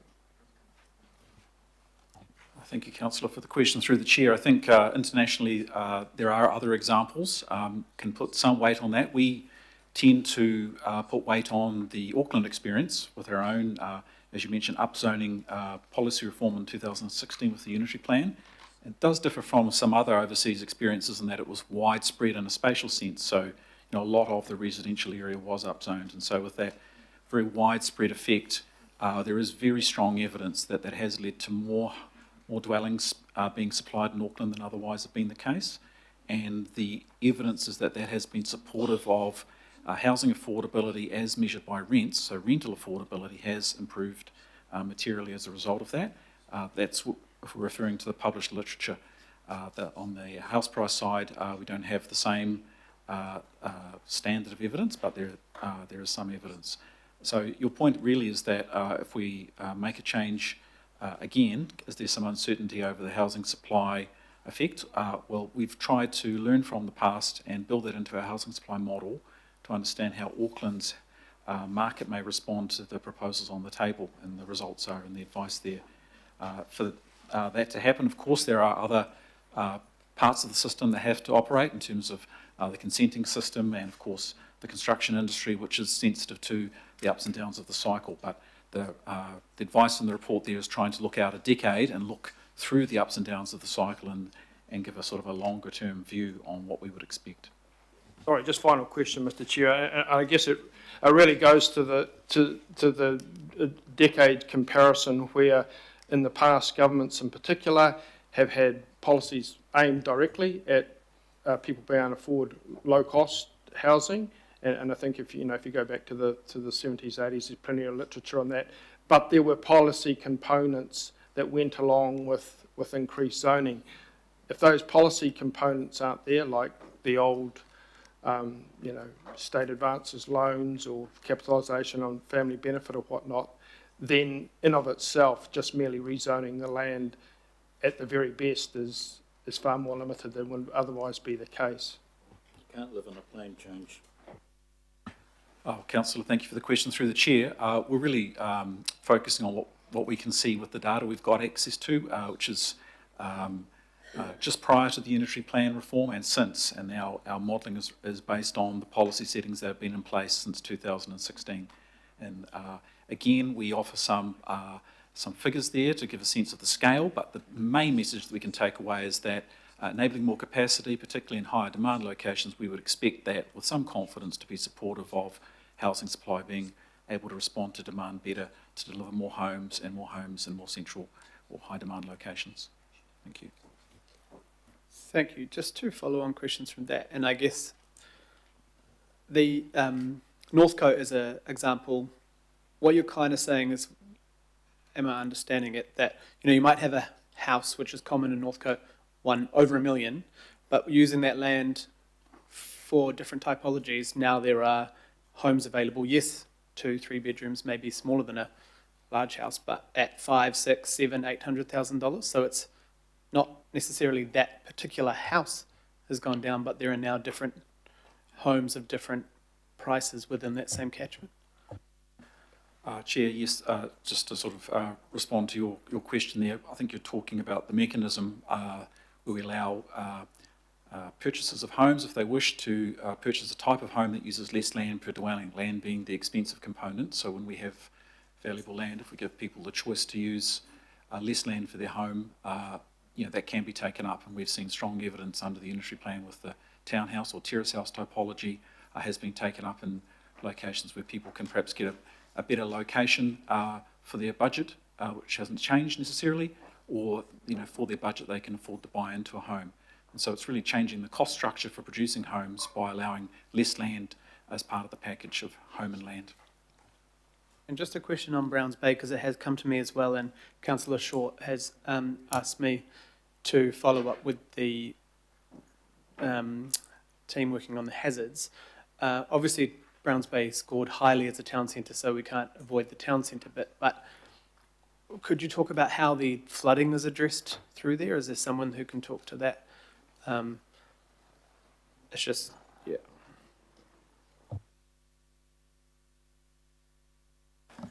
Right, through the chair, I think the important thing to remember is what the resource consenting regime does as part of this plan change. So Chapter E36, which applies across all zones, will apply when anyone's looking to do subdivision, changes of use or development. Now, that's probably going to be the primary tool that would actually be used in the Browns Bay context, because a lot of that very low-lying land within Browns Bay is mixed-use zoning or town centre zoning or even open space zoning. So it's through that chapter of the unitary plan and through the strengthened provisions in PC 120 that the outcomes will be met. We've only used the downzoning approach when it comes to residential land, and around Browns Bay the downzoning is actually not related to natural hazards. It tends to be more around the significant ecological areas which are on the northern side of Browns Bay itself. Thank you. And so would you say the E36 would be the strongest tools we've ever had to deal with this, despite the zone, even if it's a really tall zone. We are using controls that are stronger than we've ever had. That's right, yep. So E36 allows for that site-specific context to be taken into account, bringing through the experts that relate to whether it's flooding or coastal inundation, and then looking at the actual design of what's been proposed on the property and what the mitigations might be that a landowner is looking to do in order to actually manage that risk. So that's a very attuned approach compared to zoning. Thank you. Now, Councillor Fletcher, you're next, but if you don't mind, I might go to others before coming back to you. Is that okay? It was only my intention to do it on the second time around. Cool. Thank you so much. Councillor Short. Thank you, and thank you for asking more of my questions. So that's no, fantastic. But my question is also focusing, obviously, in the good old East Coast bays and the Mairangi Bay Town Centre. So, could you kind of explain what's happening in that space as well, just so I guess people online can also understand as well? Thank you, Councillor. So, under the notified version of PC 120, there is some additional six-storey intensification proposed around Mairangi Bay because it's classified as a local centre. Under scenario A, that was proposed to be removed and just go back to the unitary plan. Under scenario B, it was proposed to keep some additional intensification around Mairangi Bay. The staff recommendation is to remove that intensification around all local centres. So for Mairangi Bay, it would revert back to what's in the unitary plan already, which is some potential for development, but not as significant as the notified plan change. Beautiful, thank you. Thank you, Councillor Short. Hokuta Member Wilson. Kia ora. I'm just amazed at the amount of work that's been done in such a short period of time. And in such detail. Look, my pātai relates to, John, I'm not sure if it's yourself or Matt, but in the papers there, the iwi authorities describe their feedback as preliminary and constrained by compressed timeframes. So two pātai really. Is there any further engagement planned? Because and the second question maybe for Matt is, in the engagement that you did have, was that fully expressed in terms of that there was not much time to be able to come to grips with what we now know, and if not on Haukura, I probably would have been in the same position as well. Was that expressed throughout those, and did that impact in terms of the feedback that was received? Because I know there's a small number that's been produced here. Can you answer those for me, please? Kia ora, Member Wilson. So in terms of your first pātai, further engagements, at this stage we're planning to present back to the iwi authorities on the decisions made by committee today, so they have a clear understanding of which aspects of the feedback have been taken into account, or all of them hopefully been taken into account, but which have been directly responded to and which perhaps not. And in that forum, we'll also seek views as to what further engagement. So, at this stage, there's nothing further planned beyond that, other than to report back on how the feedback was addressed by the committee, to make sure all of the iwi are clear on the next steps for submissions. We will certainly look to provide that summary of the submissions directly to all of the iwi so that they're well aware of that and can gear up for attendance at the hearings. But beyond that, it will be a matter of asking the question, what further support?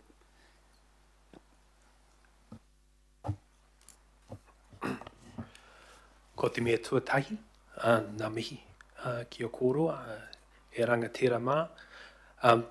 Thank you for your pātai.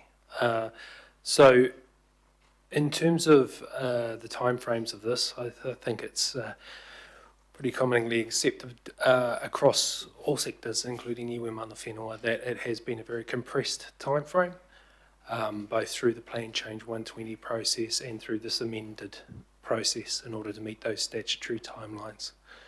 That has been a feature both in terms of our communications in the individual and collective hui, and also in terms of the comments that we have had back from iwi mana whenua. We have been fortunate in this that we have had the ability to engage with 14 iwi authorities, recognising that not all have an interest in the urban environment to the same extent.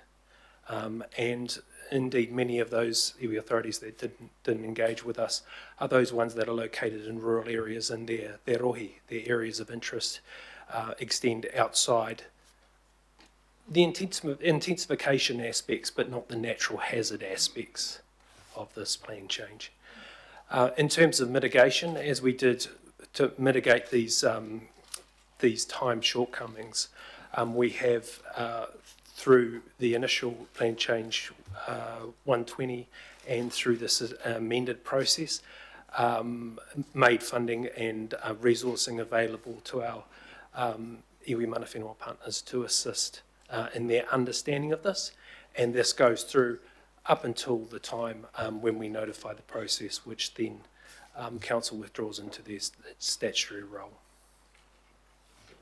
Thank you. Just one more. So I had the kōrero around local boards having access to maps and the like. I'm just wondering if you're able to look or have a mapping mechanism that looks at Māori land papakainga sites or PSGE held properties that fall within the areas now proposed for natural hazards down zoning.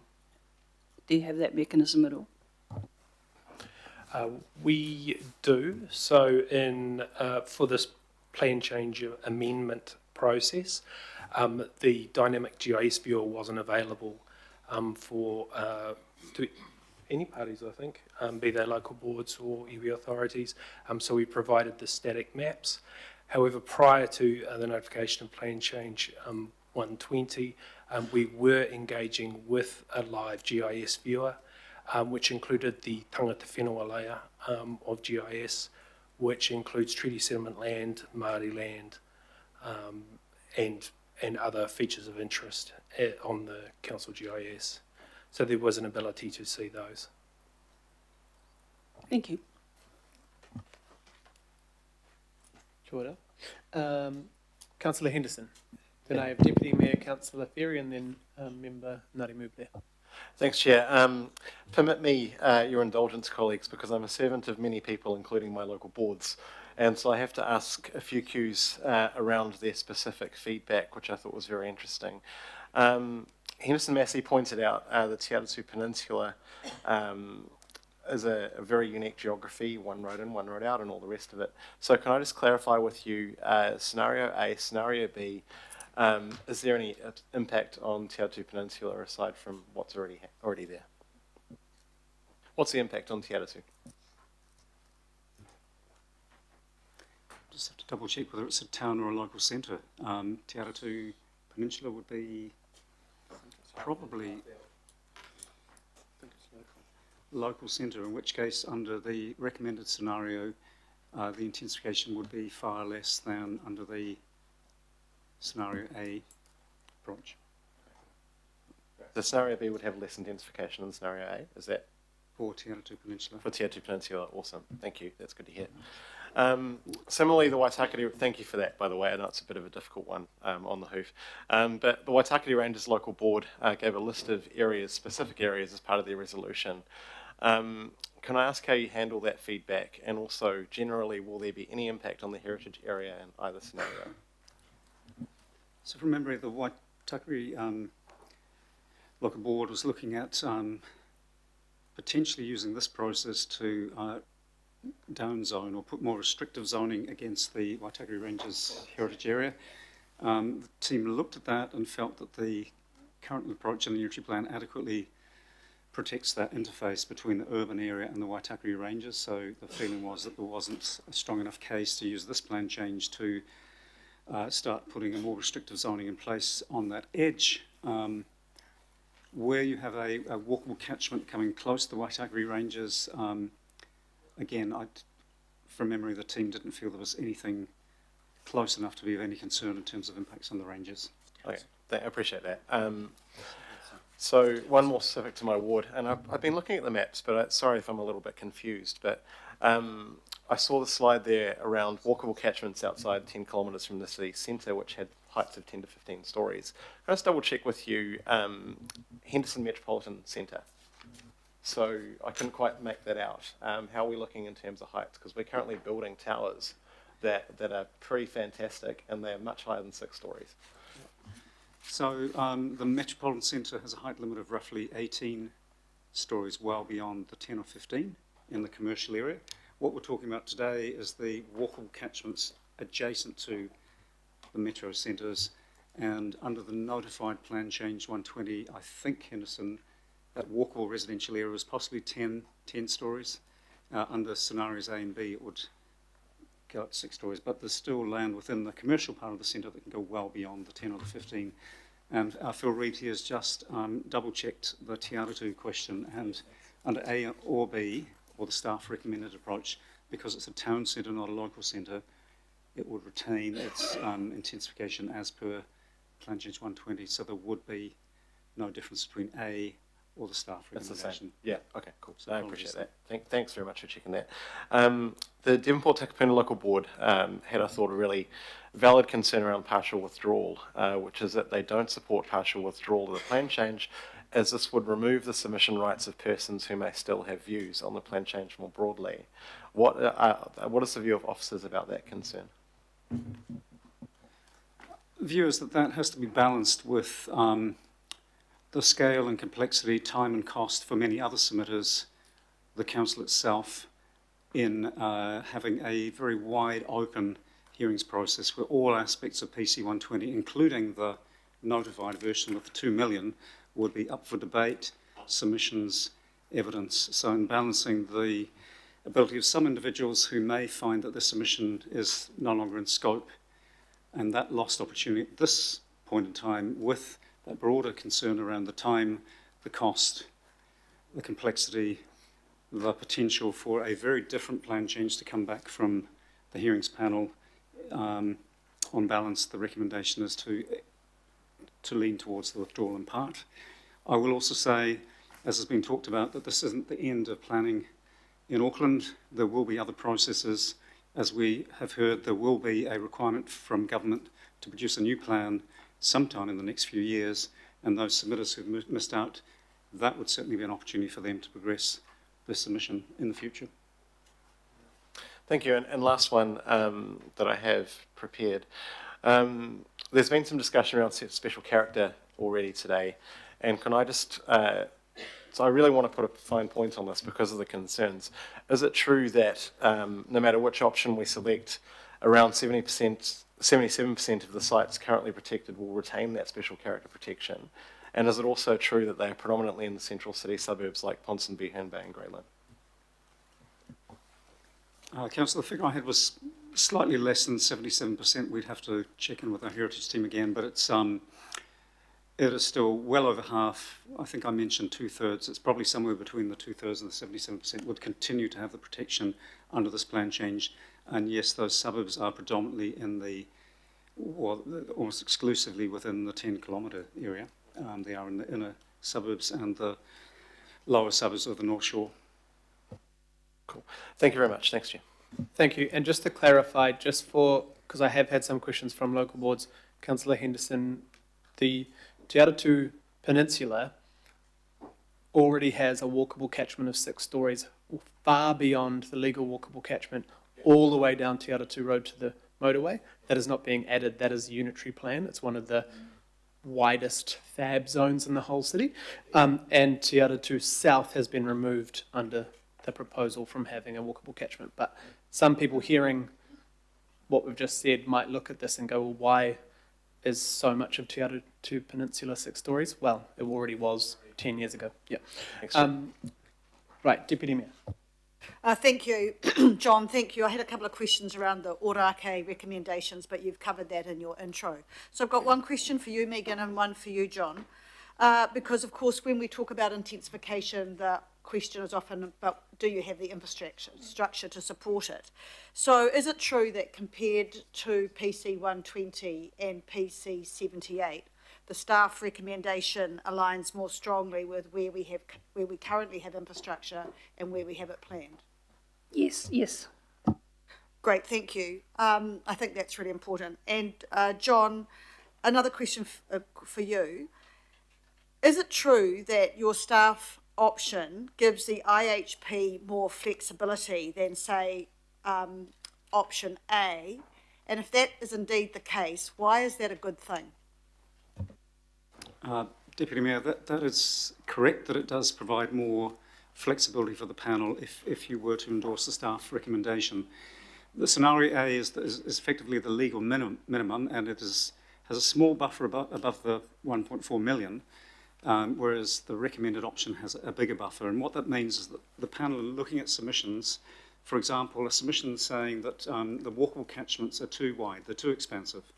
If you take Waitemata, for example, if there's a submission, and there are submissions saying 1.2 kilometres are too wide, if the panel supports that and feels that it should only be, say, 1 kilometre from the city centre, then they have to look at making up that lost capacity. And the closer the amendments that you endorse are to the 1.4 million, the less flexibility the panel has to look at where to, if it feels there's a good idea to reduce capacity in one location, well, they're going to have to start making that up elsewhere. So having a buffer, you set that as a principle as committee, and the closer you are to the legal minimum, the scenario A, the less flexibility the panel has to look at submissions to reduce walkable catchments, to have variations in walkable catchments, to reduce the intensification around town centres. So yes, that's correct. More flexibility, and that's why it would be a good thing to have that buffer. Thank you. I think that's a key point, Mr. Chair. Thank you. Kia ora, Deputy Mayor. Thank you. Councillor Ferry. Kia ora. I've got 3 questions at this point. The first is to go back to what you talked about, the new approach on flooding. So obviously you've already covered the E36 rules, but I wondered if you could just explain a bit more the approach on the downzoning. So what's technically referred to as the 5% and the 1%, and what difference that creates for this amended proposal that is different from what we notified in Plan Change 120. Thank you. Okay, through the chair, I might start with the difference first. So we're looking at around about 19 to 20,000 plan-enabled capacity reduction from what we would have had should the qualifying matter of natural hazards not have been in play. We're looking at going from around about 1,000 or 2,000 plan-enabled capacity reduction from what we had in Plan Change 120, right up to that 19 to 20,000 now. So it is a significant change that has come from the additional downzoning that we've done. And that is almost exclusively related to the 1% and the 5% AEP changes that have occurred. So just to run through that again for everybody. So the 5% AEP, or the 1 in 20 year flooding, occurs in those locations that are, generally speaking, within areas of a 1 in 100 year floodplain or a 1% area. We're looking at the areas that are considered to be in the high or very high risk category that sit in turn within that 5% or 1 in 20 year flooding area. Those are properties that are considered to be at the greatest risk. They are also considered to be properties that have the least opportunity to be able to actually do the mitigations necessary to be able to manage the natural hazard risk. And so therefore we're looking to take a zoning approach for those properties is to downzone to single house zone, where they've got a residential zoning and they're unable to fit an additional building platform on that property. When it comes to the 1% AEP, or the 1 in 100 year floodplain, which you can imagine goes further out from those areas of the 1 in 20 year, what we're looking at is the same sort of scenario of looking at whether a building platform could or could not be located on those properties outside of that high and very high risk area. And if that fails, then we hold the zoning at what the operative zoning is for that property. So that's the approach that we've taken. And yeah, the plan-enabled capacity implications of all of that against the 2 million requirement that we had is around about a 20,000 reduction.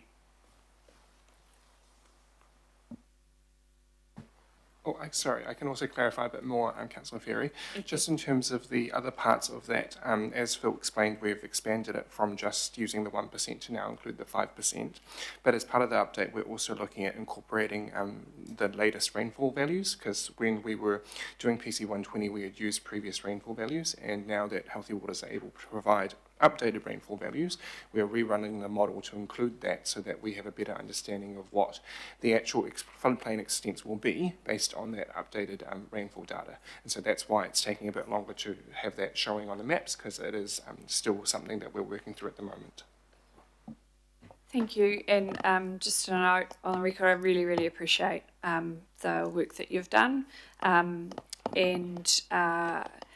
the support from colleagues to get this into the amendment through agreeing that principle in March, and now all the conversations, the workshops and stuff. I'm hoping that this is something we can take away from today as a real positive. So thank you. I do have 2 more questions though. Sorry. I wanted to understand, we've had a bit of conversation already about the 10-kilometre circle, and that was something that we put into the principles back in March. So, yeah, we did debate that. There was an amendment to take that out that failed, and so the 10-kilometre line is something that we passed, is something we wanted to guide things. How does the recommended scenario today differ from scenario A outside the 10-kilometre line? Councillor, there is very little difference outside of the 10 kilometres. In fact, virtually no difference between A and the recommended version outside of the 10 kilometres. The local centres are not present in terms of intensification in both, but the town centres are. The frequent transport intensification is largely inside, not outside the 10 kilometres, and the additional heights over and above the 6 storeys for those walkable catchments inside the 10 Ks are not outside. So I would say pretty much identical. Others can, but I think outside of the 10 Ks they are effectively the same outcome. Whether it's an A or the staff recommended version. So for those who represent areas outside the 10 kilometres that are potentially seeking scenario A, there's actually no difference for their communities between scenario A and what is recommended today, or there might be little tweaks, but in general. That is correct, Councillor, and it does sheet back into as staff looking to try and do what we can to acknowledge the views of local boards, which are not always aligned with one another, and look for a pathway forward that isn't just a binary A or a B. Yeah. We've resulted in a situation where, as you say, for many of the boards outside of the 10 kilometres, while some of them supported A, effectively the staff recommendation is A, even though it has the FTN corridors and some additional heights in the walkable catchments that's in the inner 10 areas. So yes, that's a very good insight, correct. Thank you. Now my final question is just around the special character area changes. I don't want to go into a bunch of detail about this, but one thing I've noticed through the conversations that we've had about special character in general is that, and it's a little bit tricky because a lot of my ward was covered by the light rail corridor in Plan Change 78. So I can't make direct comparisons, but my sense is that for the areas outside that light rail corridor, a lot of the special character areas that are proposed to not retain that overlay, that actually happened through the Plan Change 78 process as opposed to through this. We just didn't finish Plan Change 78. Is that, so for example, a council has raised an area, I've just been looking at it on Plan Change 78, and that's where the special character areas have been removed, not through this process. And we've just rolled that over. Yeah, Councillor, that's correct. The starting point going way back 5 or 6 years pre-COVID was to go out and assess from the street all 26,000 properties within the special character area. There was a scoring approach adopted that resulted in a proposed reduction in special character. That was included in Plan G 78. There was some expert conferencing, there were some refinements made, and effectively that was the first approach. That's rolled into Plan Change 120. The only real difference is in two walkable catchments, Mangawhau Station Yes. and Kingsland Station, because of the RMA requirement now for the 10 and the 15 stories around those two stations and some specific requirements from government there, there has been a further reduction proposed in this plan change that wasn't in 78. So effectively it was 78 rolled into this plan change with some refinements based on expert conferencing, some unders and overs, but roughly the same, and then just a bit of a change for those two, which is in Plan Change 120. Yeah, and we've had a lot of conversation about why those, the 5 named stations potentially have a different approach. That's clearly captured in the info sheets and things like that. And Kingsland and Mangawhau are actually in that light rail corridor, so it's difficult to do a direct comparison anyway. But, so just to be clear then, that process with Plan Change 78, obviously we didn't get to the end of it in terms of adopting the topic stuff around special character. However, sorry Noel, making you get your steps in. That process around like the expert caucusing and things like that, you know, we've had a lot of, like for example, the Character Coalition, local groups concerned about character. Did they take part in that expert caucusing back in Plan Change 78, which is before my time around this table? So it was a while ago, so I'm relying on my memory. Through the expert conferencing, most parties presented their views and we worked it through. There was no such thing as a character coalition position. It was individual parties within the character coalition from memory. A large number of those groups we reached agreement with. Right. Some parties didn't attend expert conferencing, so there wasn't that opportunity. I would say that through the expert conferencing, we probably reached agreement with 70 to 80% of submissions on special character. Right. Putting aside the issue, those submitters that said retain it all or remove it all, there was no agreement there. Yeah. But in terms of site-specific areas, there was a large degree of agreement reached, and that was rolled in through Plan Change 120. Okay. So is it fair to say that what we've, with the exception of those walkable catchments for those train stations that we've talked about, because it's a different scenario, the law has changed, is it fair to say that what rolled over into Plan Change 120 reflected some agreement, not necessarily universal agreement, but a majority agreement from that Plan Change 78 process? That's correct, yes. Okay, amongst submitters, that's not obviously because we never voted on it, but amongst submitters. Yes, that's correct. For instance, there were no submitters really from the light rail corridor area. So. Yeah. Okay, but outside that corridor. Okay. Thank you very much. That's really helpful for me. Thanks. Thank you, Councillor, and thanks especially for your work on flooding. It's made a massive difference in our area as well. Last question before Councillor Fletcher, so we'll go to Councillor Turner. Thank you very much.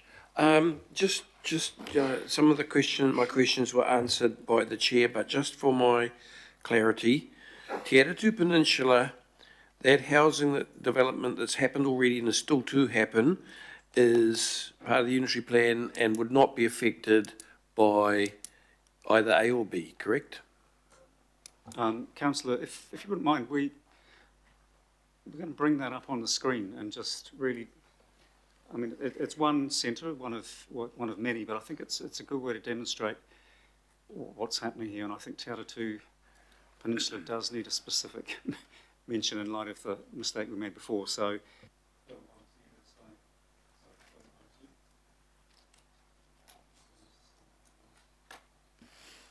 So this is the zoning. Okay, so yeah, for Te Aratu Peninsula, we've got town centre zoning where the cursor is at the moment. We've got our brown outline, which is the 400 metre distance, which is the policy 3D area. And within that, We've got our THAB areas, which, as was mentioned earlier, were already in place from what was within the operative plan.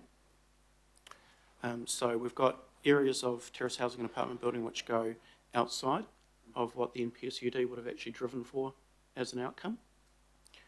So if we are to look at that compared to what we have in the operative plan, and we bring up this slider tool, we can actually see. And so I'll turn off plan change 120. And so we've got a little pocket to the west of the town centre, which has got a mixed housing suburban zone in the operative plan. And the only difference is that, that area remains, sorry, So that just area goes to terrace housing apartment building zone as part of the plan change. So we've got a pocket of about 2 or 3 blocks. That's the only difference. And the 10K radius, I don't suppose you can draw that on there, but I have checked it out. You can put it on there. The 10K radius actually doesn't even collect in the town centre, only part of it.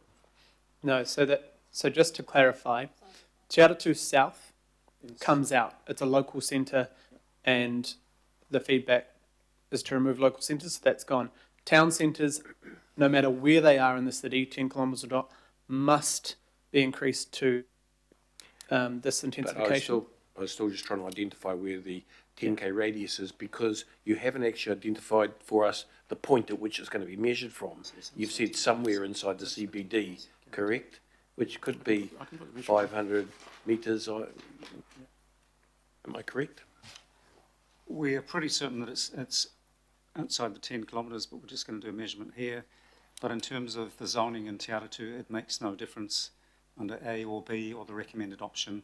The 10 kilometres isn't relevant because it's not a walkable catchment around a train station or a metro centre, and that's where the 10 kilometres is relevant. And then you have the bus route as well, of course, which... So the northwestern bus route, where you're going to have a major station there at the junction there, basically at the bottom of Te Aratu Peninsula, that's going to be classified so that you can have a walkable catchment around that, which will affect South Te Aratu?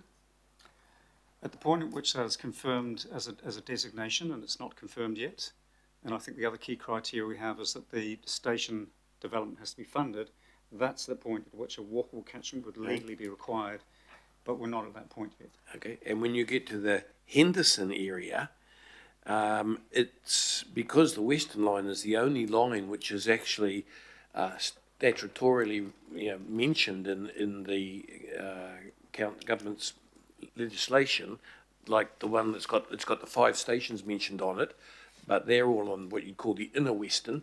On the outer Western, as far as Henderson, that's got statutory things on it which are outside the scope of what we're talking about here too, correct? Councillor Turner, the requirement for all of the stations is to allow for 6 stories within the walkable catchment, right along the Western Line. And within the commercial areas themselves, for example, Henderson commercial area already, as I mentioned to Councillor Henderson before, allows for roughly 18 stories in the commercial area. Thank you, but the Western Line is different to all the other lines. That line, you made a comment before about the fact that the Western Line is it's stipulated out of our control a bit in the legislation, correct? That's correct for the inner 5 stations. Okay, only. Okay, thank you. Yep. The only requirement on Henderson station walkable catchment is 6, apart from what's already in the unitary plan. So, but that's on every station, no matter where it is. Yeah. Sorry, Councillor Fletcher. Councillor Williamson. Yeah, look, I just wanted to ask a question more on behalf of local board than myself. You may need to order the big contingency of medics to be waiting, because I'm going to say something that you won't believe. I'm delighted with where you've got to on this. I think either scenario A... Do you repeat that, Councillor? Yeah, I'll repeat it. I'm delighted with where you've got to it. I'm comfortable with, for the Howick ward only, I'm only talking about Howick ward, scenario A or scenario B, sign us up for either, it doesn't worry me. But the local board have made, I think, a reasonable suggestion, which is sort of tiny. you don't need to do the bit around Meadowlands if you're doing scenario A, and they don't like the little bit, it says at the very beginning, A of their submission, support scenario A with a variation to support intensification in Meadowlands, so we still keep the same numbers, there's no reduction, but we do that little, can we do the map again? Have we got the map here? Is it possible to bring up the People's Democratic Republic of Howick on the map? Because you can just see the little block around the Meadowlands thing was about the same number. Yeah, if you can just zoom out there, I'll show you quickly. You're just down to where the little purple, 3 purple pieces are. You can see them by themselves out in the middle, towards the bottom low. But that's the Meadowlands Shopping Centre under A. And under B, they end up with a big brown covering around them. But Howick's still got on that northern slope, what they say, the northern slopes from Mellons Bay Road and so on. So to just make that fractional adjustment in the Howick ward, I'm not a big advocate either way, I'm not, but it would give you the same numbers, it just would move it from that little bit around the northern slope of the Howick village and accommodate it around the Meadowlands Somerville Shopping Centre, for which I think everybody that I've talked to is okay with. Is this the place to try and do that, or was that the independent hearing panels that would be best to hear that submission and make a determination? I'm not trying to take any of the numbers away from you. We've got what we want, and I'm Councillor very Williamson, in terms of Meadowlands, staff recommendation is it's a local centre, so the recommendation is to not have the intensification around Meadowlands. So to that extent, the board would be, if you agree, the board would essentially be getting what it's after. In terms of how it is classified as a town centre, to further remove the 6 stories in that orange area around the town centre. You'll see to the north already, Phil, if you can zoom in, you'll see an area around Stockhead Hill where the zoning is less than the 6 stories. That's a long-standing kind of constraint restriction that's carried over. That's the sort of mixed housing urban area. But the orange areas, to start removing some of that orange just for the Howick Town Centre, it would start to beg the question, why not many other town centres? Yeah, I don't want to create precedents and have the whole glide slope go. It would start to undermine the principled basis for the plan change as a whole for town centres. However, the local board and local residents through submissions can certainly look to progress that through the hearings. So that, when I answer them back, I say you guys should be trying to go to the independent hearings panel and see if you can convince them. That's certainly an approach they could take. Yep. Okay, I'm comfortable, very. Kia ora, thank you, Councillor. Councillor Fletcher keeps getting bumped. Oh, Councillor- look, that's fine. I don't mind. Is it my turn now? Oh, great. Well, firstly, can I say the officers are doing incredibly well because they've been sitting there for quite a while.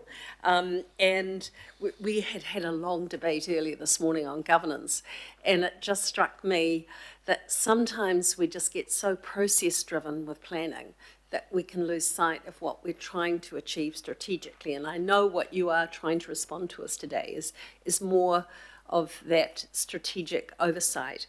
I'd also like to thank Noel Reardon for the time that he has generously given me in understanding a few bits and bobs, but I've got some questions that probably relate to that area that Noel is largely responsible for. So I wonder, my first round of questions were more at a regional level, and I'm just zooming in now a little more locally for things that pique my interest.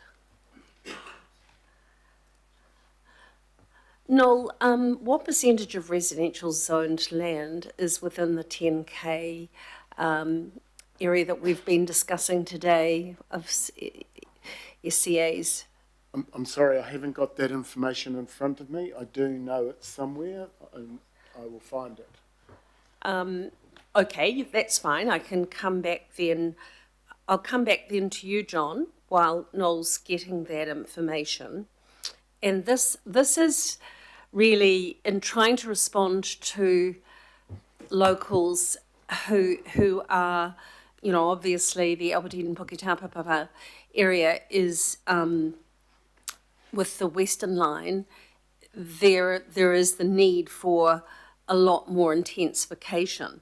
But it was put to me that under scenario A, the residential capacity of the Aberdeen local board area would increase by 74% or 52,000 dwellings, but under scenario B, it will increase by 114.7% or 81,000.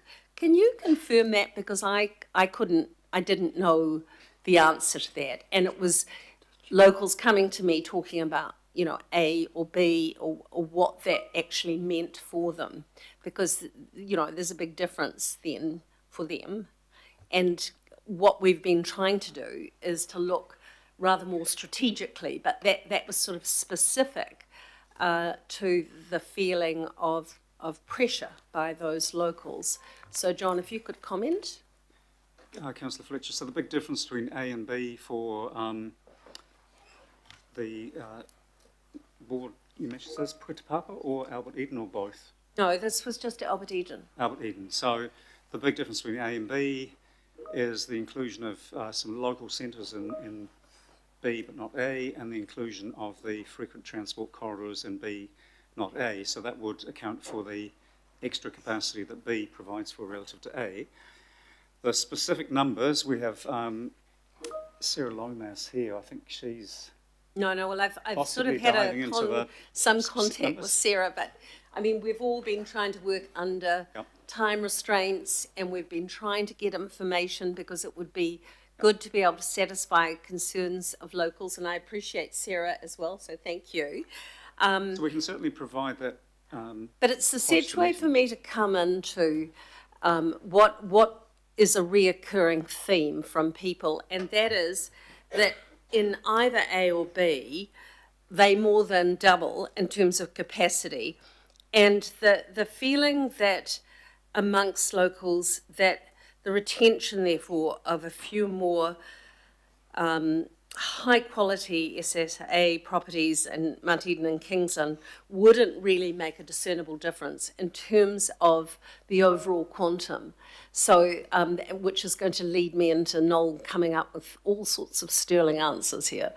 What I'm trying to say to you strategically is this something that you've given thought to, given that for some people, particularly local community people, special character is an important part. It's part of the history of the area. Is that something that you've tried to look into? And we all want to see growth. We all want to see this intensification done well. But whether there is the ability to make some provision further for some of the special character that potentially might be lost. Through the chair, I'll begin. So Albert Eden absolutely has one of the biggest, if not the biggest, uplift in capacity, and that's largely driven by the government requirement around the 5 train stations, most of which run through Albert Eden.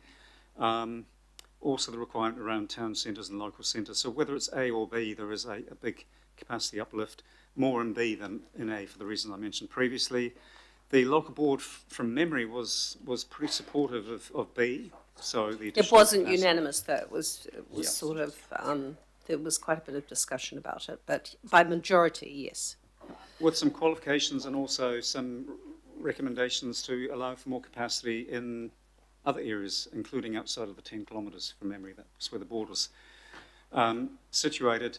In terms of qualifying matters of all sorts, including special character, the decision of the committee to retain the approach as it is for now and let the hearings panel hear the submissions and come back with recommendations is something that staff have essentially adhered to. So that there is a direction from you as a committee to effectively retain special character as proposed in PC 120 when it went out for submissions last year, and allow that to play through the hearings. So we haven't, we're not coming back with any different recommendations on that front. But Noel, in terms of the proportions and so on? Thanks, John.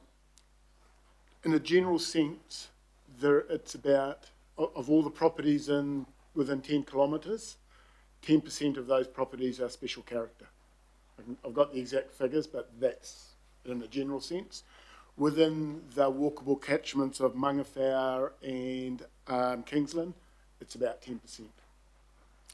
So, I mean, ultimately it's about governance, and yes, we have these directives with regards those stations on the Western Line, but is there a case at all for further advocacy, Noel, given your long association with special character since, you know, I've listened carefully to you over a long period of time on this, and you know, it's always a bit fraught, but is there any weighting that we could be giving to further retention of special character, given the further intensification, you know, doubling in that particular area? Is that something officers have given any consideration to at all?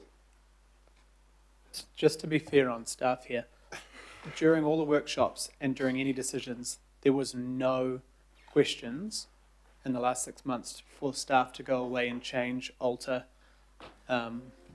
fix, whatever, the qualifying matters, including special character. So I need to make it clear that it's not a staff opinion, that just wasn't. Sorry, I was basing it on conversations I've chosen to proactively have, and I didn't know that I was forbidden for having those private conversations with officers. All I'm trying to establish, and this is about governance, this is about a meeting here today, and sometimes we make decisions just process driven, and sometimes we make them on new information. But my question is, given the importance to Aucklanders, and given the capacity that will have to be met in that area anyway, would there be some benefit into actually finding some ability to put some weighting on some further retention of special character?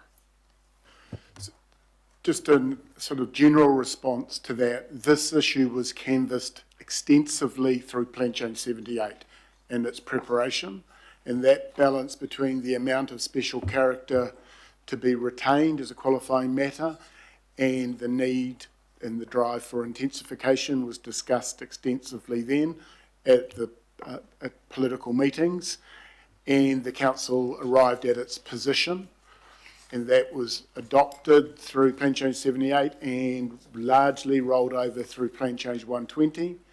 The same general approach has applied to the light rail corridor whiteout area. There was an additional planning control in those catchments because two of those catchments, in particular Mangawhau and Kingsland, the amount of special character in those two catchments was considered from a planning perspective a significant constraint on potential development. I think it was around about 30% of those catchments were special character, and through Plan Change 120 that was reduced to 10%. That has been retained through the scenarios, that will be for the council to defend through the hearings process, and it will be essentially a planning argument rather than one of special character. There is nothing that is going to further negate the ability for the community to make submissions on these matters. Oh, absolutely not. They will be, the community will be able to ask, as John has mentioned previously, ask the independent hearings panel to do anything within the scope of the plan change. The amount of special character will be an issue that's within the scope of the plan change. We will also get submissions seeking it is all retained and it is all removed, just as we did with Plan Change 78. Thank you, Noel. That's been great. And again, may I thank you for the time that you've been able to give me to actually look at this in greater detail.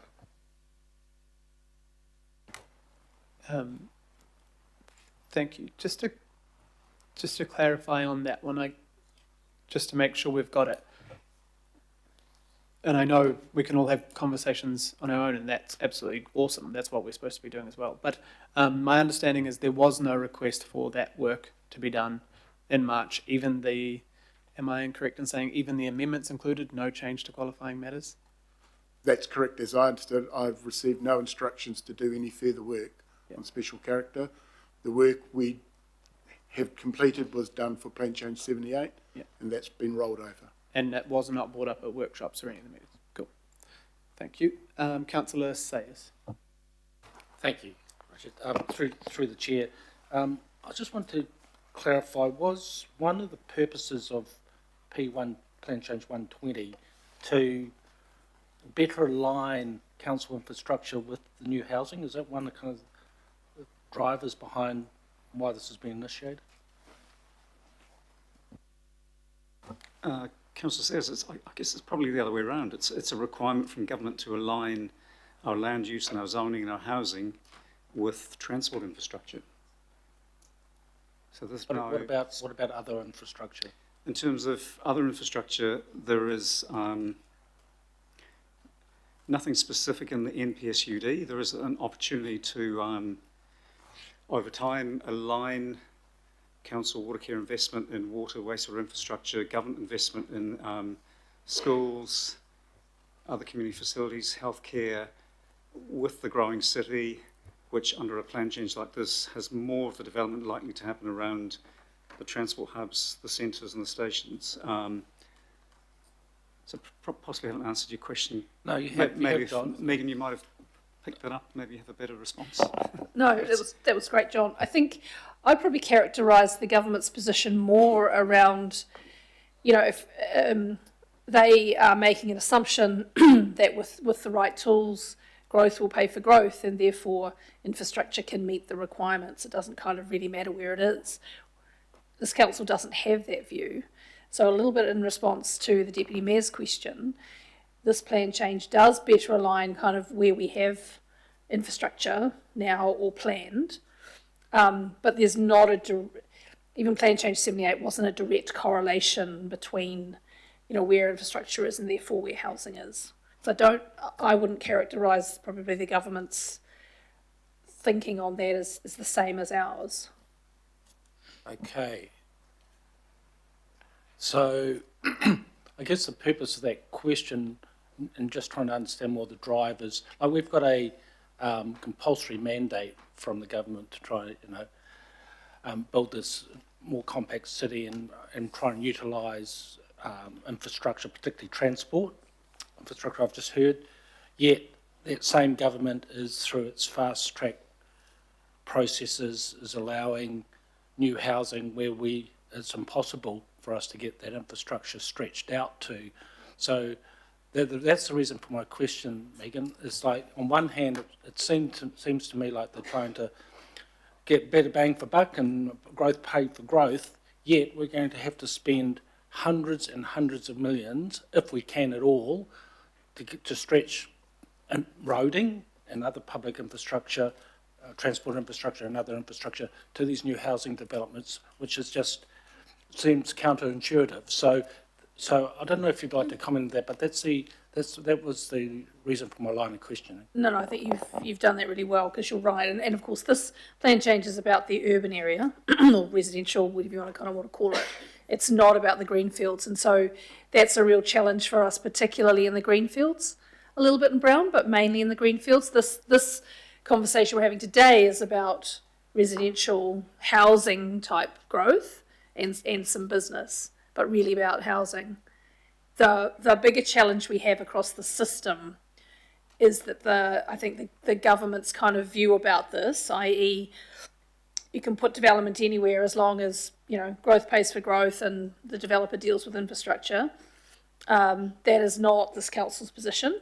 And quite soon, through fast track decisions that will be coming and have come, and the national direction that's going to come, that presumably will be in this direction about, enabling development anywhere, this council will have a view about that, and it won't be the same as the government's, as it has been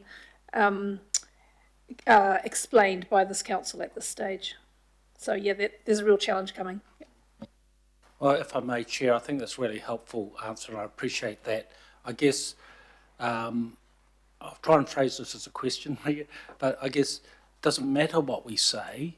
We're trumped by the central government's decision if they can choose to ignore our position. That's what it seems like to date. So that's my fear going forward. I know it's a little bit out of scope of the decision we're making today, but just since we've touched on it, you know, they don't seem to be taking any,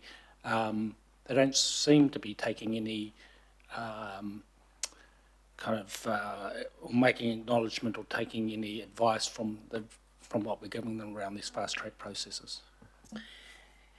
Look, I think the the ability that the Minister has given us to make amendments to Plan Change 120 actually does provide the Council the opportunity in the residential, in the urban area, to make some decisions to that, you know, to try and get it intensification in perhaps better places. I know that's a subjective comment, but, you know, to as opposed to kind of everywhere all the time at the same time.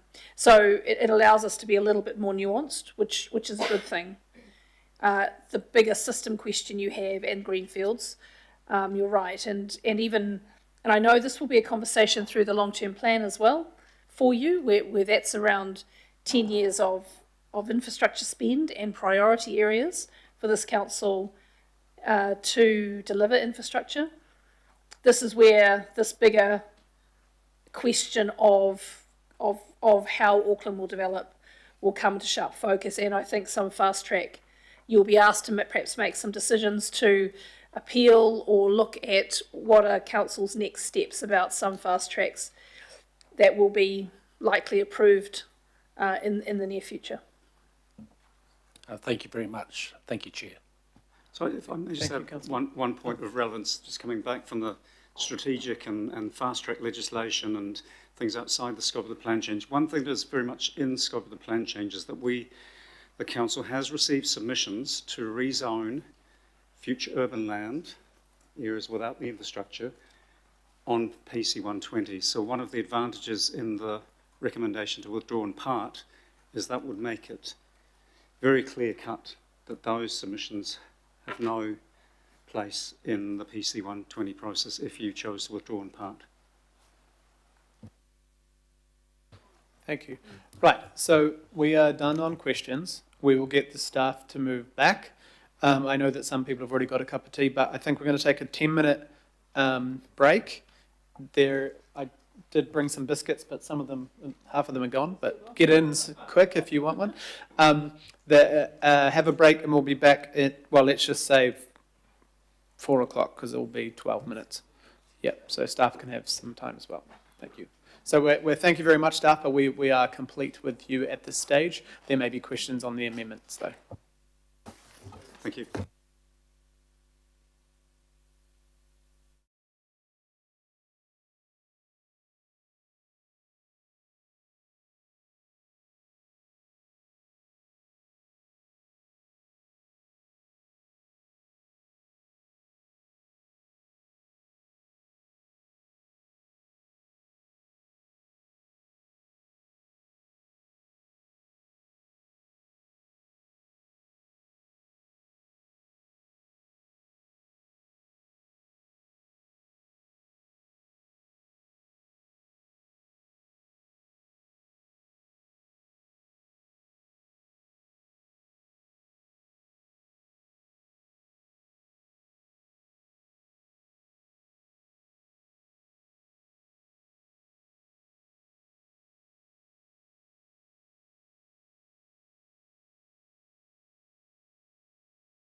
Okay, thank you, everybody. I'm going to speak briefly first, and then I'm going to move to Councillor Lee's amendment, and then if there are questions on that amendment, that's fine. If there are none, he can start his debate on that. Right, I think everyone's here, so I've moved and the Mayor has seconded. So essentially, we're here after 5 long years so far of a process that has felt long and stressful, sometimes confusing, especially when often you're the one explaining it to many people. But I guess where we are today, I think we're outside of what was very unpopular Plan Change 78 with the MDRS that was spread like Marmite right across the city, I guess you could say, affecting nearly every parcel of land across the city. We then had the floods. Myself and the Mayor wrote to the government to stop the process. Thankfully, they allowed us to stop that process because we were very concerned about the areas of land that were hit really hard being intensified and what that actually meant for the city at the time. It did take a long time, but the government did change the law, this government, and allowed us to change that density. Obviously, keeping the same capacity then meant that we did have to fit that same 2 million figure, whether it was, we know that was an accident, that number, but it was happened to be 2 million. But the good thing was we got the strongest change to hazards and building and floodplains that we've ever had in this city. So that was a really good step forward. Obviously, because of the 2 million figure, there was a whole lot more density in places that sometimes didn't make sense, sometimes was just put there to make up the numbers and did upset a lot of people. Other people were probably quite happy at some of that density as well. Obviously, then there was a move again to reduce that figure, and we got confirmation of that this year, despite going out to the public with that 2 million Plan Change 120. Now, thankfully, we have a process and a plan that looks far clearer, more aligned with the infrastructure we do have, especially transport, water care infrastructure. Remember that water care, even now, have the ability to refuse development no matter where it is if there isn't the infrastructure now. So it is not always going to align, but it aligns far better than, say, Plan Change 120 and definitely better than Plan Change 78. I appreciate the local boards and iwi authorities have given really clear feedback. I think the staff have done their level best to try and change it where it makes sense in the time frame, the 2 weeks they had to change it. Some of that was around moving all those local centres because most boards, especially those in the outer areas who wanted A, the simple change of removing the local centres essentially made them A. I think every local board who asked for A is now A, apart from Puketapapa, which has the local centres removed. There's a little bit of bus corridor left in there, and Orake is mentioned here, but they actually gave quite a nuanced feedback between A and B and kind of got that as well. Obviously, the town centres, the train stations, the bus stations, and the walkable catchment around the city centre has stayed as the plan. A, to reach over 1.4 million, but it's the clear thing to do in the NPSUD. Everything from now will still be consulted on. We're still going to go again to the poor public, who are probably sick of doing this, but they will have that opportunity, that 4-week process, to be able to look over the changes that many people might decide not to actually do a submission anymore and withdraw their submission.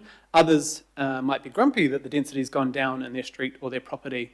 Others will be happy to see there's further moves on hazards and flooding. It's quite a lot of work that's been done in that 6-month period to increase the amount of downzoning in those hazard zones. Once again, people will love that, other people won't like that. So we want that feedback, that clear feedback from people. We also want feedback from people if they think a walkable catchment is slightly in the wrong place, where it should be, why it should be stretched out. We just don't have the time to do all that work right now, but the public can do that. Then the public and local boards will have the opportunity to speak to the panel, give really clear, concise feedback on what they do and don't want in their area, what they might want to comment on other areas too. That is still going to be a possibility over the next, however, year, basically, for the public and the local boards and iwi authorities and anyone else to have a say on that feedback. So there was a lot of really fine-grained feedback that just wasn't able to be addressed through this, but also staff had to give a regional approach to issues. There may be a bus route that has quite a lot of buses that they couldn't support removing for when other bus routes with far less buses are kept in. So I think we are moving to a place which makes more sense, will be less scary for the public who don't like density. But as we've seen with the fast tracks, as we've seen with these private plan changes happening all around the city, that the focus has been putting housing in areas where there's absolutely no infrastructure. The fact is this process does represent a lot more of what we've said, and it will mean that younger people may have an opportunity to live and buy or rent a home closer to transport, jobs, education, and libraries and things that we all love.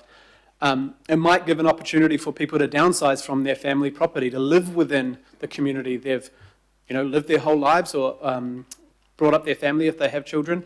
That will give more opportunities for that to happen. No, it won't lower the prices of everyone's home overnight, but it will help to bring more opportunities for people to live here. We know that people are going to live here.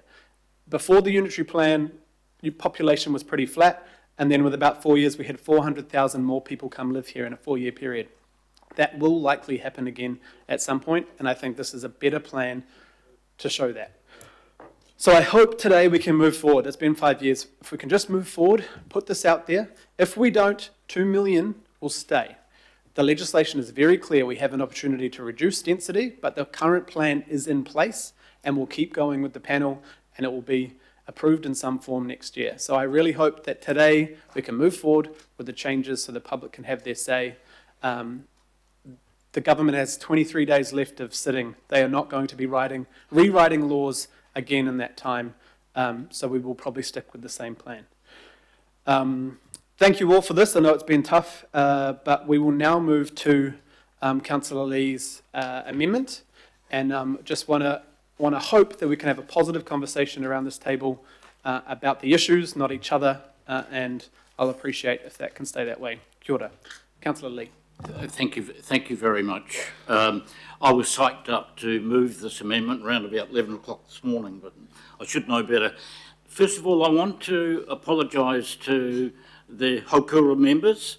The last job I did last night was to sit down next to the agenda and go through my email and email all the councillors and the Haukura members.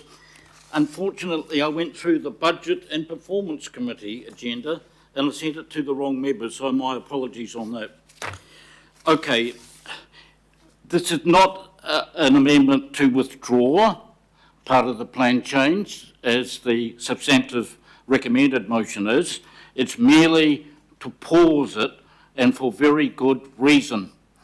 The reason being is that, first of all, just as Plan Change 78, the Chair has conceded, was extremely unpopular, this plan change is also unpopular, in particular in the areas in which it applies. And the area I represent is one of those. And so the government will be writing law changes, with all due respect, Mr. Chair, and it's a profound change, according to the Minister, of resource management law, the biggest change since 1991. And so, given the philosophy that the Minister proposes is substantially different from the sustainable management philosophy, sustainability principle embodied in RMA, plans will have to be aligned with it. Also, as has been mentioned this afternoon, the unitary plan, which is an RMA document, will have to be reviewed regardless, I understand, of the parent legislation. But it will have to be aligned with that legislation. And that is why it is sensible, given how confused and complex this process has been, not helped because it was rushed, streamlined. It's taken longer to do this plan change, and its predecessor, 78, as the chair has mentioned, than it did to do the whole unitary plan in terms of years. I think unitary plan was more or less 4 years. This has already taken 5. This process won't be completed until October next year, and no sooner would this process be completed, then we would have to start working all over again. It would make a lot of sense given the election and given this plan is very much the personal creature of the Minister for Housing and lots of other things, resource management, whatever, to pause this right now and to put people out of their agony, because a lot of people are extremely adversely affected. The only numerate data I have seen interpreting the submissions which were called for before Christmas last year would indicate major opposition to the plan change as it went out. 64.8%, 6,840 submissions opposed, 3,048 submissions please amend, and 614 submissions saying, great, we support it. So regardless, the key aspects in the plan are still strongly opposed. I talked about special character areas and the fact that 2/3 of historic St Mary's Bay is up for the special character areas will have their protection, their special status removed, and therefore they'll be up for destruction to make way for 15-storey high-rises. I said 2/3, I was wrong. It's 80% of St Mary's Bay is targeted for destruction. In terms of walkable catchments, is this really about public transport? Because walkable catchments are a very sensible, sound measure, a planning tool pioneered by the great planner Jan Gell, I think he's Belgian, to optimise patronage for public transport services. What is the right size of the catchment to match the services provided? And 800 metres over level ground is the standard, the international standard. Our planners, for whatever reason, when it comes to the inner city, St Mary's Bay, Parnell, have gone for a 50% increase in that walkable catchment length, but not on level ground, probably the most hilly part of, or one of the most hilly parts of Auckland. And so that is unacceptable. The question has to be asked, are we doing this to open up commercially attractive sites overlooking the harbour for the real estate sector in response to pressure from big property, or are we really doing it for public transport? I think not the latter. And given the Northwest Busway, rapid transit has no intensification whatsoever ever planned in this plan, and that's obviously events catching up with the planning. It's another good reason to pause things until we can consider that as well. I have to say, Mr. Chair, that the other matter too, the other offending matter is the 10-kilometre circle. It makes no sense whatsoever under the Resource Management Act to come up with a measure such as that.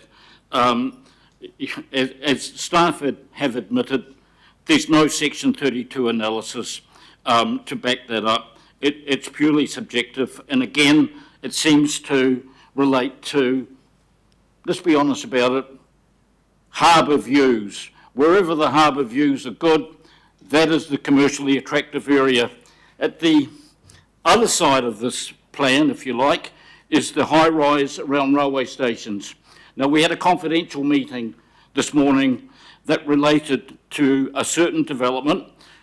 I can talk about this particular development because it's been covered in the media, and that is a Symphony development which proposes high-rise apartments over a rail station. Probably the most busiest station, hopefully very soon, in the Auckland region, and that is the Waihorochu station. They can't get one buyer. And so how credible is the 15-storey around the Minister's 15-storey buildings along the Western Line, what he called the CRL stations, how commercially viable that is a question. But there's no doubt at all that what is commercially desirable for not for young first home buyers, not for low income people, but for rich people, high rise luxury apartments, that's where the money is. And I'm afraid there's a lot of lobbying going on at central and local government by those interests to get their way in regard to breaking open those historic parts of Auckland and wrecking them essentially. So that is the reason why I think that we should pause this planning process now, wait until the new legislation comes through, wait until it's timed with the review of the unitary plan, or whatever it will be called under this new legislation, and without wasting or rejecting any of the work that's been done, put that to one side and use it to prepare for the plan changes that will be required in 2027. So I'll leave it at that. Thank you very much. Kia ora, thank you, Councillor Lee. Now, are there any questions of Councillor Lee or staff on the amendment, or would you like to move to debate? Councillor Ferry. Kia ora. I have a question of the mover, and then I have another question which I don't know if it's for the mover or for staff, but I'll ask. So, Councillor Lee, your amendment here is requesting that the Minister responsible for RMA reform and the Minister of Conservation change the timeframe from what it is now. What conversations have you had with either of them or with central government at all that indicate that they might do that? Councillor Ferrier, I've had no conversations, at least of recent times, with either of those two gentlemen on this particular subject.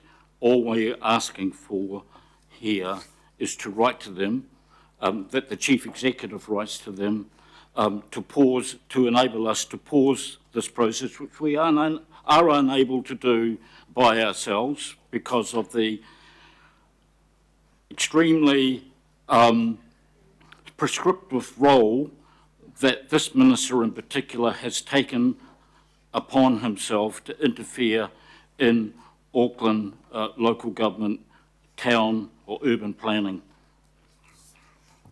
Thank you for confirming that. And then my other question is to say, I'm not quite sure who's best placed to answer this, is what happens if the amendment passes, but then the ministers don't agree to change the timeframe?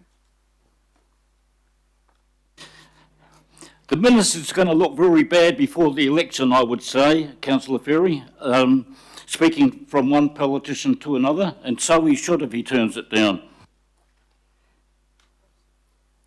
Through the chair, just from a staff perspective, my understanding would be is that at the moment we obviously have plan change 120 and we've been given the opportunity for council to make a decision as to whether or not they want to amend that, but otherwise the intention is that something keeps going.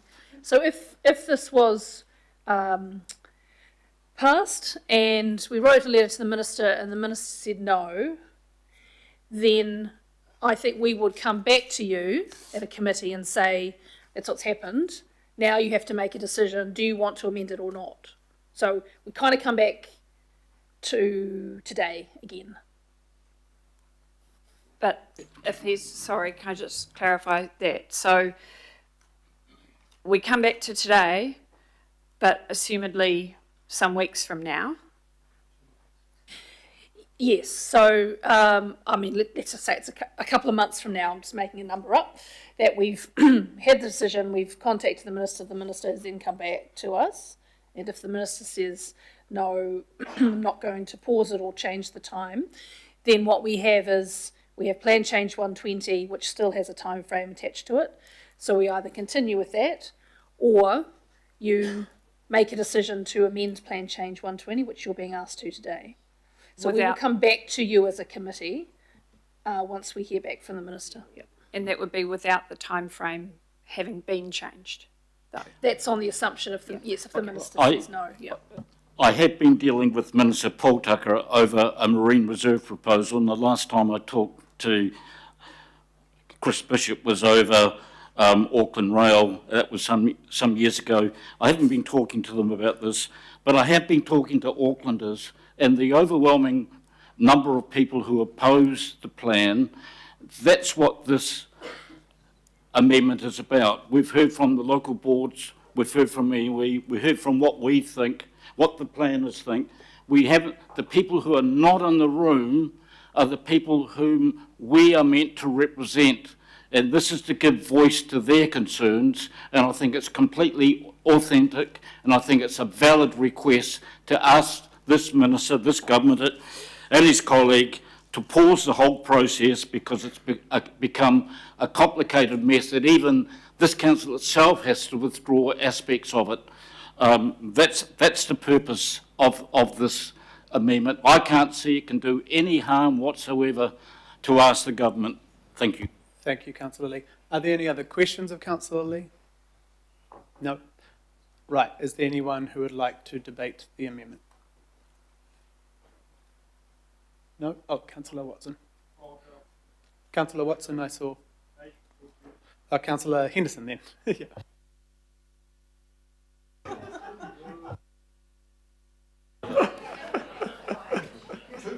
I'm not judging who's I'll go. or I'm gonna take the like beauty 20 of you both, seconds. you know. Yeah, that's all good. You're doing all right. Thank you, Councillor Watson. Yeah, now look, I'll come back to a lot of the themes discussed later around special character and harbour views and so forth. I'll just note that, as we've discussed before, encouraging supply has been shown to reduce house prices across the board. Even when you're talking about one development or so that isn't affordable per se, it makes the whole stock a bit more affordable because it shifts the demand around. But talk about that a bit later. Let me get to the amendment, and I've just got a couple of sentences on it. Look, I'm not going to support this today, and the reason is such. The process began nearly 5 years ago, 2021, bipartisan legislation announcement. Both major parties getting out there and saying we need to increase housing supply, we're going to go 3 by 3 everywhere, MDRS, happy days. Since then, we've had years of watering down, U-turns, all kinds of things. We've gone lower and lower and lower, which is very disappointing, but it's landed us to today. It's been a long process, and we've seen hundreds of hours, thousands of hours. We've heard about the cost of all of this process. It's been huge. It's been in the millions. Apparently, that's under a rates cap now. We can't ask the government to cover the costs that they've incurred upon us, and would continue to incur as the process goes on longer and longer and longer than it needs to. So I've heard that the reasoning is to delay it is because some people don't like the outcomes. Well, they don't match for me. I just don't simply see a reason to delay the process any further. It's gone long enough. I think actually Aucklanders want certainty. They want us to bloody well get on with it, and especially the development community, because they want to know where they're actually allowed to build. So the earlier we can give them that certainty, the better. So I want certainty for Aucklanders. I'm not going to vote for it. Thank you, Chair. Kia ora, Councillor. Thank you. Councillor Watson. Yeah, thanks, Mr. Chair. Well, I think, in all honesty, if you're wanting certainty, you should be backing Councillor Lee's amendment there, because it does provide certainty. And why does it do that? Well, if we look at what's being requested here to amend the plan change directions to extend that 20-month period by an appropriate amount of time, will allow the transition to the new planning system under the planning bill. Now, there hasn't been much talk about what this planning bill actually involves. It's intended to replace the Resource Management Act as a principal statute governing land use, development, infrastructure and planning. And you will see that verb repeated over and over again, replace the RMA, not modify, not adapt, not update. They're going to replace the whole shooting match. And the government has described that the objective of this is making planning simpler, more certain, more supportive of economic growth. And with all due respect to a number of the people who are making comments here recently, we have seen what form that's taken with their fast-track legislation. We've seen that, haven't we? They're going to be trucking sewage out of new developments, new 1,200 dwelling developments up in Rodney and the Hibiscus Coast. So I think if we are to be wise and to take a proportionate risk, we should, in the first instance, acknowledge that if PC 120 is finalised under the RMA shortly before the new legislation commences, there is a very real risk that the policies adopted under the PC differ from the direction of the new legislation. Amendments could become necessary almost immediately, and councils could face conflicting implementation priorities. A pause, as Councillor Lee's suggesting, would reduce that risk. And there is legislative precedent for this, so he's not asking anything here that can't be done. Parliament has previously amended statutory timeframes where significant legislation reform is underway, and those sort of circumstances exist in this instance. An extension of the PC 120 timetable would therefore not be unprecedented. The request that he's going out with is limited. It's not to abolish, it's just to put it on hold. Temporary extension, preservation of the work already completed, resumption once a legislative framework is settled, and once we have some certainty, that certainty that Councillor Henderson was referring to, which does not exist now. We don't know what's going to be in that planning bill. You can take a guess. If you look at the fast-track legislation, it might be a bit of that in there, in which case a lot of the PC 120 work will be redundant, will be delivered redundant overnight. And what's the option? Well, the option, as we listen to some of our speakers, is to just continue this, almost this Benny Hill-like skit. Someone mentioned 4 years, 5 years. It's actually 6 years. And by my calculations, there's been 7 distinct changes along the way. In 2020, the NPSUD was gazetted, and that was their medium-density residential standards. Next, Plan Change 78, intensification, was notified in August 2022. Next, Plan Change 78 was partially withdrawn in October 2025 following an RMA change. Next, Plan Change 120 was notified for submissions, enabling 2 million dwellings. February 2026, this year, the Minister advised that he was considering a reduction of the minimum housing capacity from 2 million to 1.6 million. A couple of months later, April 2026, the minimum housing capacity was reduced further from 2 million to 1.4 million, and here we are today going out yet again with another change, conceivably from goodness knows whatever it is, 1.5 to 1.7 million. How do you think the public who is in this process is coping with that constant flux of change? Well, I can tell you they're not. They are totally confused. Councillor Lee referred to the analysis of the submissions thus far. 2 to 1 oppose it. And the people that are still hanging in now are wondering what on earth is next along this tortuous and constantly changing path. So it's quite false to say that they want it all over. No, they don't. They want certainty. This is their properties that are at stake, their livelihoods, the future of the Auckland region, the form of the Auckland region. So it's no incidental matter here. Councillor Lee's amendment provides that certainty, by very sensibly waiting to see what's in this planning bill. And who should we go to? We should go to the people who have been responsible for this shambolic process is a misnomer. This shambles that has gone on for 6 years. Just get you to... Yes, just summing up now, Mr. Chair. The responsible thing to do today, if we're really thinking of the people that are outside this little room here, is to provide that certainty, is to use that time in between to actually provide some education to people as to what's happening next, and to ratchet up some pressure on the people who are responsible. We hear a lot of talk, Mr. Chair, about a lot of bluff and bluster, I'd say, more than talk, about making Wellington listen to us. Okay. Well, they're not going to listen to us if we just keep bending at every single turn like we've done for the last 6 years. His amendment provides a way to provide certainty and to back the people of Auckland. Thank you, Councillor Watson. Councillor Turner.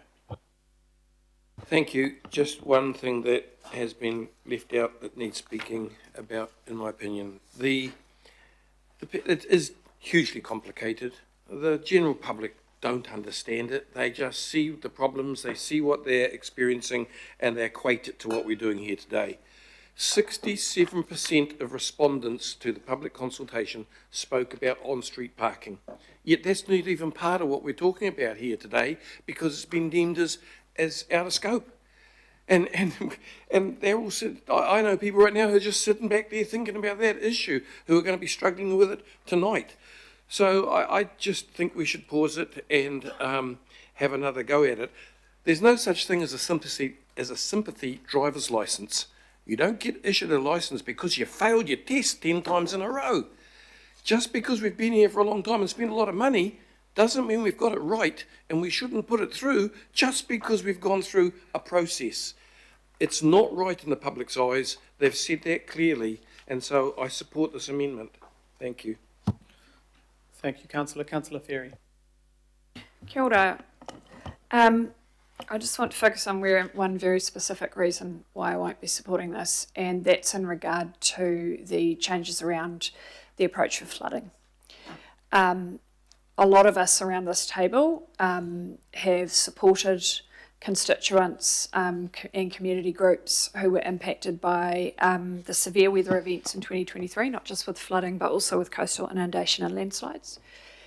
And Plan Change 120, one of the main motivators for saying we didn't want to continue with Plan Change 78 and we needed to shift to this one, was to enable us as a city to address the very real risk to people's lives from, in particular, flooding, but also landslide and coastal inundation. And I can't support something that delays that further. We put out with the original Plan Change 120 as notified some stuff that does take effect now and would continue even through a pause, but it's not enough. And that's the new flooding approach, which I asked Phil to speak to, Phil Reid, earlier.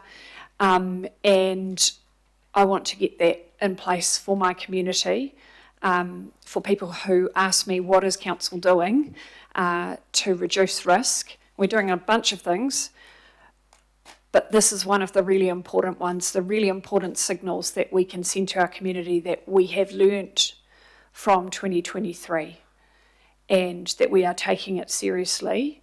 And so I can't support anything that would delay that further. I won't be supporting the amendment. Kia ora. Kia ora, Councillor. Thank you very much. Is there anyone else who would like to speak to this amendment? Councillor. I'm just seeking clarification.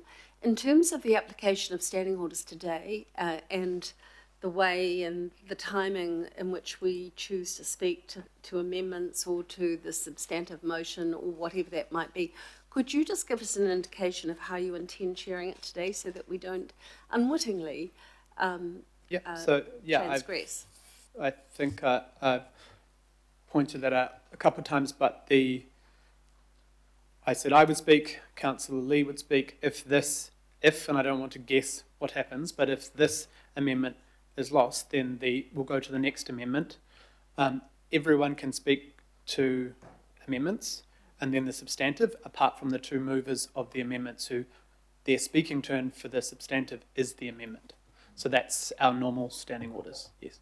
I appreciate that, but sometimes we deviate from standing orders, and I just wanted We that do. clarification Like today. right now, Councillor. No, just kidding. Thanks, Councillor Fitch. Yeah, I'll just say I'm not supporting this.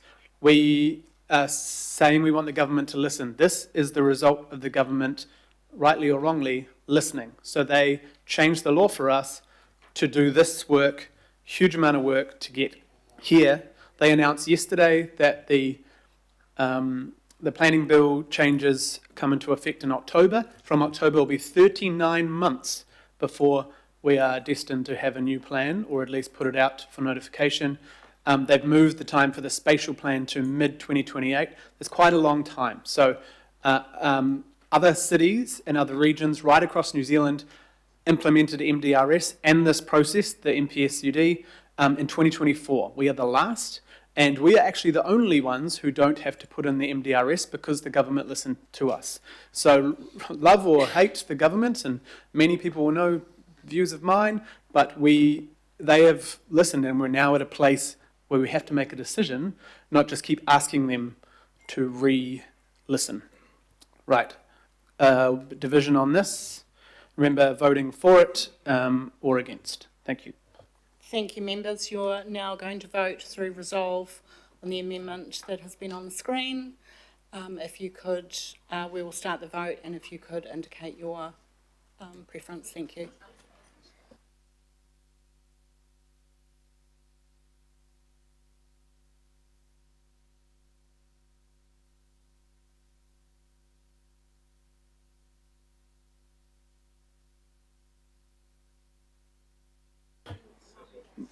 Mine hasn't come up either, so if you...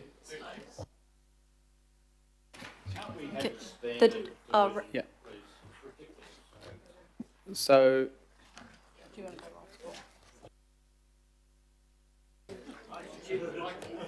So... Well, I can't.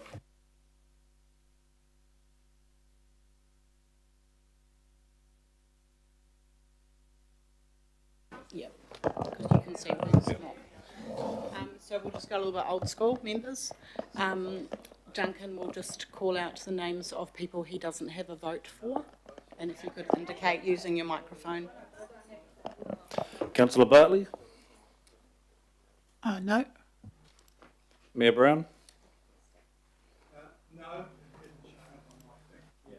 Councillor Burns? Councillor Foley?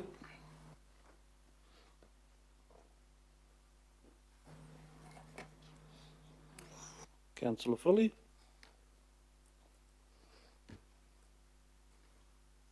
No. Councillor Henderson? No. Councillor Hills? No. Councillor Lee? Aye. Councillor Patterson-Hamlin? No. Councillor Sayers?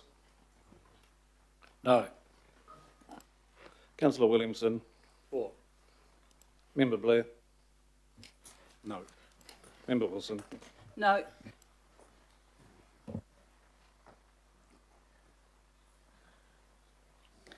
So that amendment has lost 15 votes to 7.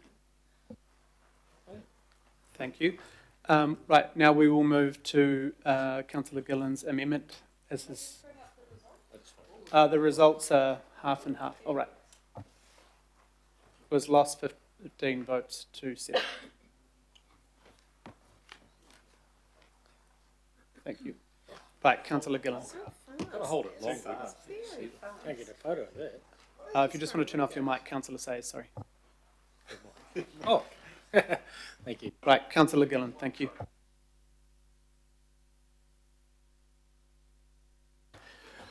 Thank you, Mr. Chair, Mr. Mayor, members. Let us not forget that today we are here Let us not forget that we are not here today discussing any of this by choice.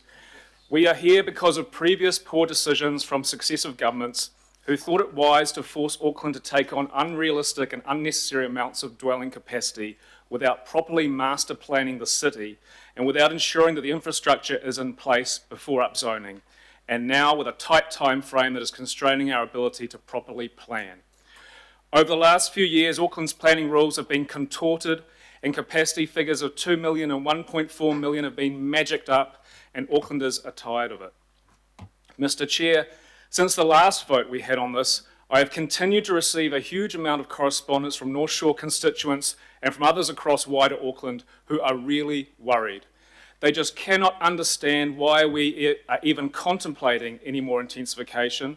They look at how their neighbourhoods, their communities that they cherish have changed in recent years due to the ad hoc and unexpected intensification delivered under Plan Change 78, but in particular with developers being permitted to breach the unitary plan on a weekly basis in height and bulk, creating buildings that were never anticipated or planned for. And they can't understand how we could even consider extending this further, especially when we don't have infrastructure in place. And I'm not just talking about pipes, but also about community infrastructure. There are no plans or funding in place for new local park acquisitions to replace lost gardens, nor are there sites identified for new schools or community centres or sports fields to support the added populations. They worry when they see developers doubling or tripling the population of small streets without on-site car parking. They worry when they see proposals like the one in front of us that crazily treats North Shore suburbs like they're part of the CBD due to the unfair and unneeded 10-kilometre circle. A circle that will enable 6-storey buildings on Lake Road between Takapuna and Hauraki Corner, and also the length of Oniwa Road, Glenfield Road, even to Veron's Corner, can you believe? Plus, at least 200 metres into every little side road off those roads. They worry about the destabilising effects of developers excavating slope sections. They worry about increased stormwater runoff from impervious surfaces and undercapacity tanks and the effect it will have on reserves and flooding houses downhill. And they worry about how emergency services will be able to get to their houses when roads are clogged with parked cars. They know better than us that the suburbs are going to struggle with the proposed levels of intensification, and they look to their representatives to do something about it. It's not much to ask to plan properly for our city's growth. And I hear the arguments for providing additional housing for the next generation. However, there is already ample capacity in the existing unitary plan to accommodate that, let alone in the extra that government requires. And of course, the real political solution for first home buyers is low or no interest or low or no deposit government loans, as has been done in the past, not what is in front of us today. But let's be clear, no matter where we land today and where the hearing panel lands, proposed capacity isn't just a theoretical number that we'll never reach, as some people claim. The real problem is that it is a capacity that is allowed to be built as of right, which not only means an increase in ad hoc out-of-place developments, but also means that council will need to retrofit infrastructure to meet the increased level of capacity, whether it is used or not, which of course will cost us all. Now, before I get to my amendment, I just want to address a claim that has been reported that the Chair's recommendation in front of us is some sort of compromise solution. It isn't that at all. What is currently in place across Auckland is by and large the original unitary plan. The government is forcing us to increase the dwelling capacity, but what is proposed today by the Chair goes well beyond what we need to do to meet that. Actually, Mr. Chair, what I am putting forward today in my amendment is the compromise solution, because it lies between the current unitary plan and the up to 1.7 million dwellings that are being proposed here. My amendment, and thank you to Councillor Burns for seconding it, is essentially to support the more sensible and realistic scenario A going out for consultation with only a few minor changes. Scenario A is to only do what we are legally required to do at this time, and there are several reasons why I'm putting this forward. Number one, as I mentioned, it meets the requirements of the government on where more intensity must happen, and it provides the capacity they want of 1.4 million dwellings. Tick. Number two, it responds to updated natural hazards risk information and proposes additional downzoning of residential properties at greatest risk of flooding. Tick. Number three, it minimises any potential rework as a result of the upcoming RMA changes. This is a really important point. Let us not forget that the unitary plan is going to be ripped up and rewritten, and new standardised zones are going to be applied across New Zealand. That is the time to be having a hard look at what needs to change and where, not now, in order to prevent rework and litigation. Tick. Number four, It still allows enough of a buffer for the hearing panel to make adjustments. It's a viable scenario, and if it wasn't, staff would never have devised it. Tick. Number 5, scenario A was the highest supported scenario from local boards. Hibiscus and Bays, Howick, Manurewa, Oraki, Papakura, Puketapapa, Rodney all supported scenario A. And Franklin, Kaipatiki, Mangere Otahu and Otara Papatoe all supported scenario A in part. Tick. Number 6, it is also consistent with the majority of the 10,500 submissions received on Plan Change 120, where the majority rejected any change to the unitary plan and wanted us to decline the plan change outright. The amendment adheres to this as much as legally possible. Tick. Now, scenario A does not have the local centres that were originally included and that many local boards opposed. It also doesn't include the frequent transport corridors, as those are not required in order to meet the government's requirements. It removes the 10-kilometre circle that we heard earlier concentrates the difference in intensification between the Chair's proposal and Amendment A into the North Shore and Central Auckland. It reduces all walkable catchments to 6 storeys across Auckland, apart from the train stations named in law. It also allows the walkable catchment around Drury train station and amends the Mangawhau station walkable catchment as per the report. And it keeps the items noted in the other amendments section, including updating the flood modelling and restoring the height and relation boundary rule in the mixed urban zone. This is all set out in the table in the amendment, which for transparency has been taken from the report and amended. On the other important aspect that we're considering today, my amendment endorses the partial withdrawal of Plan Change 120. This means that anywhere not directly proposed to change will remain at the existing original unitary plan zoning and be largely exempt from the hearing panel. This is really important, as otherwise the hearing panel could use previous or future submissions to establish unexpected changes across Auckland. At the extreme end, they could rely on submissions to get us back up to the 2 million capacity. The partial withdrawal ensures that their deliberations will be limited to the areas that we accept today. And lastly, a note for our local boards. Thank you for all of your feedback. Most local boards requested a variety of changes to their areas, but very little has been accommodated into the report. This makes it difficult for councillors to incorporate them and why they don't appear in my amendment. So no matter where we land today, if you still want those changes, you will need to ensure you present them to the hearing panel.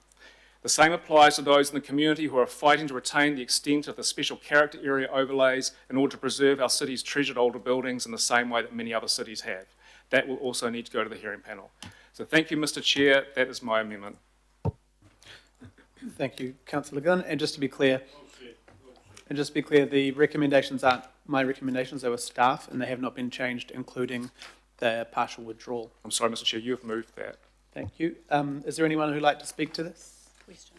Oh, sorry, questions. Are there any questions of Councillor Gillen or staff? No. If there are no questions, we can. Okay. Would you like to? I have a question. Yes, Councillor Fletcher. Councillor Gillen, can you tell me that if we were to go with your amendment, whether you believe that it will give greater flexibility to the independent hearings panel for being able to address some of the challenges that members of the community have raised with us? Yeah, of course it will give flexibility to the hearings panel, and as I mentioned in my speech, scenario A was originally one of the options in front of us from staff. Staff advised A to D, and it accommodates that. So yeah, I'm confident that if this committee chose to go down the path of scenario A, that the hearing panel would still be able to make the changes it needs to in response to the submissions.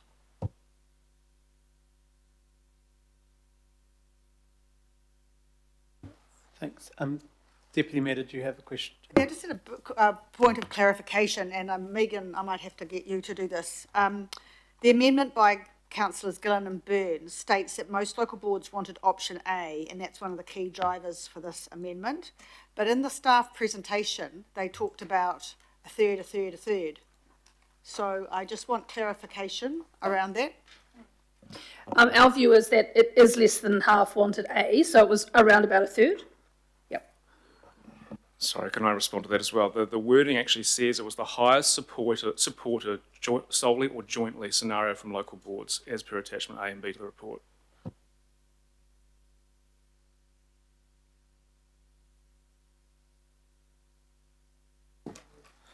Are there any Other questions?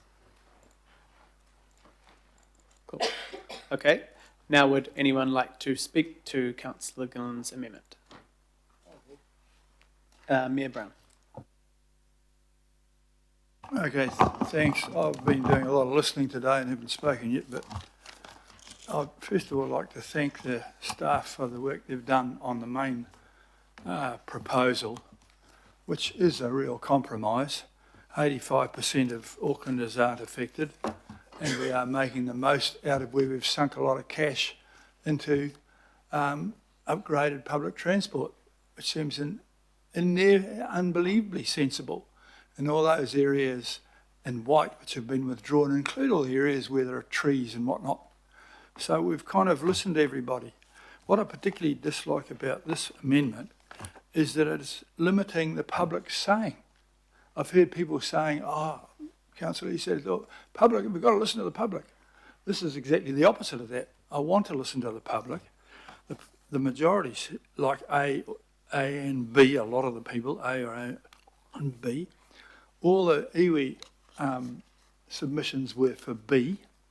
So to cut out that whole thing there and say, no, we're not going to listen, and no evil, see no evil, hear no evil, is completely wrong. I think we've come up with a very good compromise.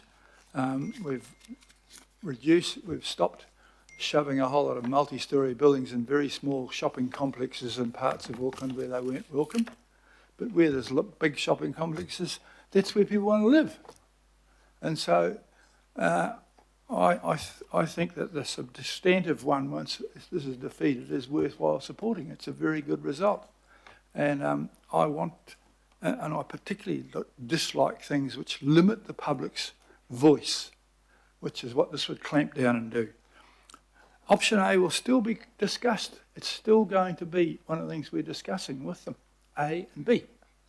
And so if there's an overwhelming support for A, we will hear that. But in fact, the majority was B or A and B. And so why would we limit that? So I will be opposing this, but I will be supporting the substantive thing that we talked about some time ago, and we've almost forgotten, which does result in 85% being unaffected, and us getting a lot of value out of where we've sunk huge piles of cash in public transport. And it'll look like a city, not a big suburb. Thank you. Thank you, Mayor. Councillor Turner. Thank you, Mr. Chair. We do listen to the public. Well, we're supposed to, but I don't know if we have up till now. I did a report that said, and I say it again, 67 or 68% of people spoke about on-street parking. And in the council's report on the same submissions, 32% of all submissions were put into miscellaneous. And when I asked how did that happen, they said, well, because lots of people talked about on-street parking and that wasn't within scope. I just want to reiterate again that the public have been very clear to us in what they want, and that is that is well addressed by this resolution, so this amendment. So we'll be supporting the amendment. Thank you. Thank you, Councillor Turner. Is there anyone else? Councillor Patterson-Hamlin. Oh, am I still having some resolve issues? To say this isn't a compromise is quite inaccurate, and I just want to reiterate that we went out to local boards and iwi, and if you include the iwi and you put it in that table in terms of preferences of A or B, then B is massively outweighing A. We didn't just ask local boards, we asked iwi as well, and I want us to not forget that. In terms of not being a compromise, the other thing I want to point out is that the report shows loads of compromises that came from the feedback. In my ward, the compromise was that Blockhouse Bay was being treated as more of a centre than it actually is. Blockhouse Bay has some awesome shops in it, shout out Bay Cafe, shout out Shirley's, but it is not a centre, and it doesn't have the transport connections that it was being treated as. So the local board pointed that out, so it has been removed as a centre. Some of the best examples of compromise are in the North Shore ward around the Takapuna Metropolitan Centre, and changing things around the Smails Farm busway. There's a sort of direct examples, and there's another great example in Orake where one of the stations was maybe not as accessible as as it appeared initially, and so there was a compromise there with St John's Road or something like that. Arohamai, just if I'm getting that information wrong. But there's been a lot of compromise to get us to this point, and so to suggest otherwise, I just completely disagree with that. I'm sorry, I won't be supporting this amendment. Kia ora, thank you, Councillor. Councillor Fletcher. Thank you, Chair. I'm supporting this amendment today because I think it provides greater scope for addressing some of the concerns that I've got. And if we vote A down now, the reality is B is the one that the panel will use.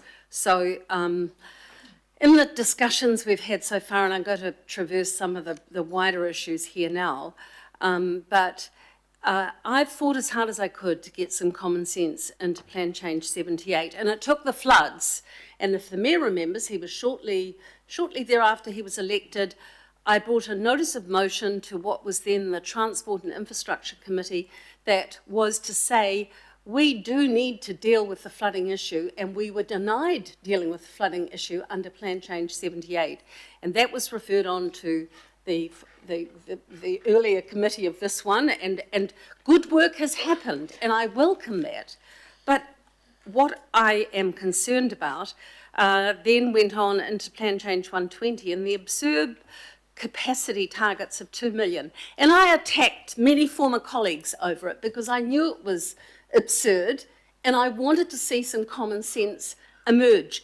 And I wasn't afraid of the criticism that I'd get because we owe it to Aucklanders to get it right. There were only 2 one-hour workshops held on the 4th of May and the 27th of May. We had local board chairs, we had Hakura, and all of the GB invited. The second was held late in the day, and these are just one-hour workshops, and people were leaving at 5 p.m, so we were restricted to 2 questions only. So my focus was exclusively on just getting that option of 1.4 across the line, as I believed it would have the most flexibility for dealing with issues of sensitivity. Let me tell you why I think it's pretty unfair.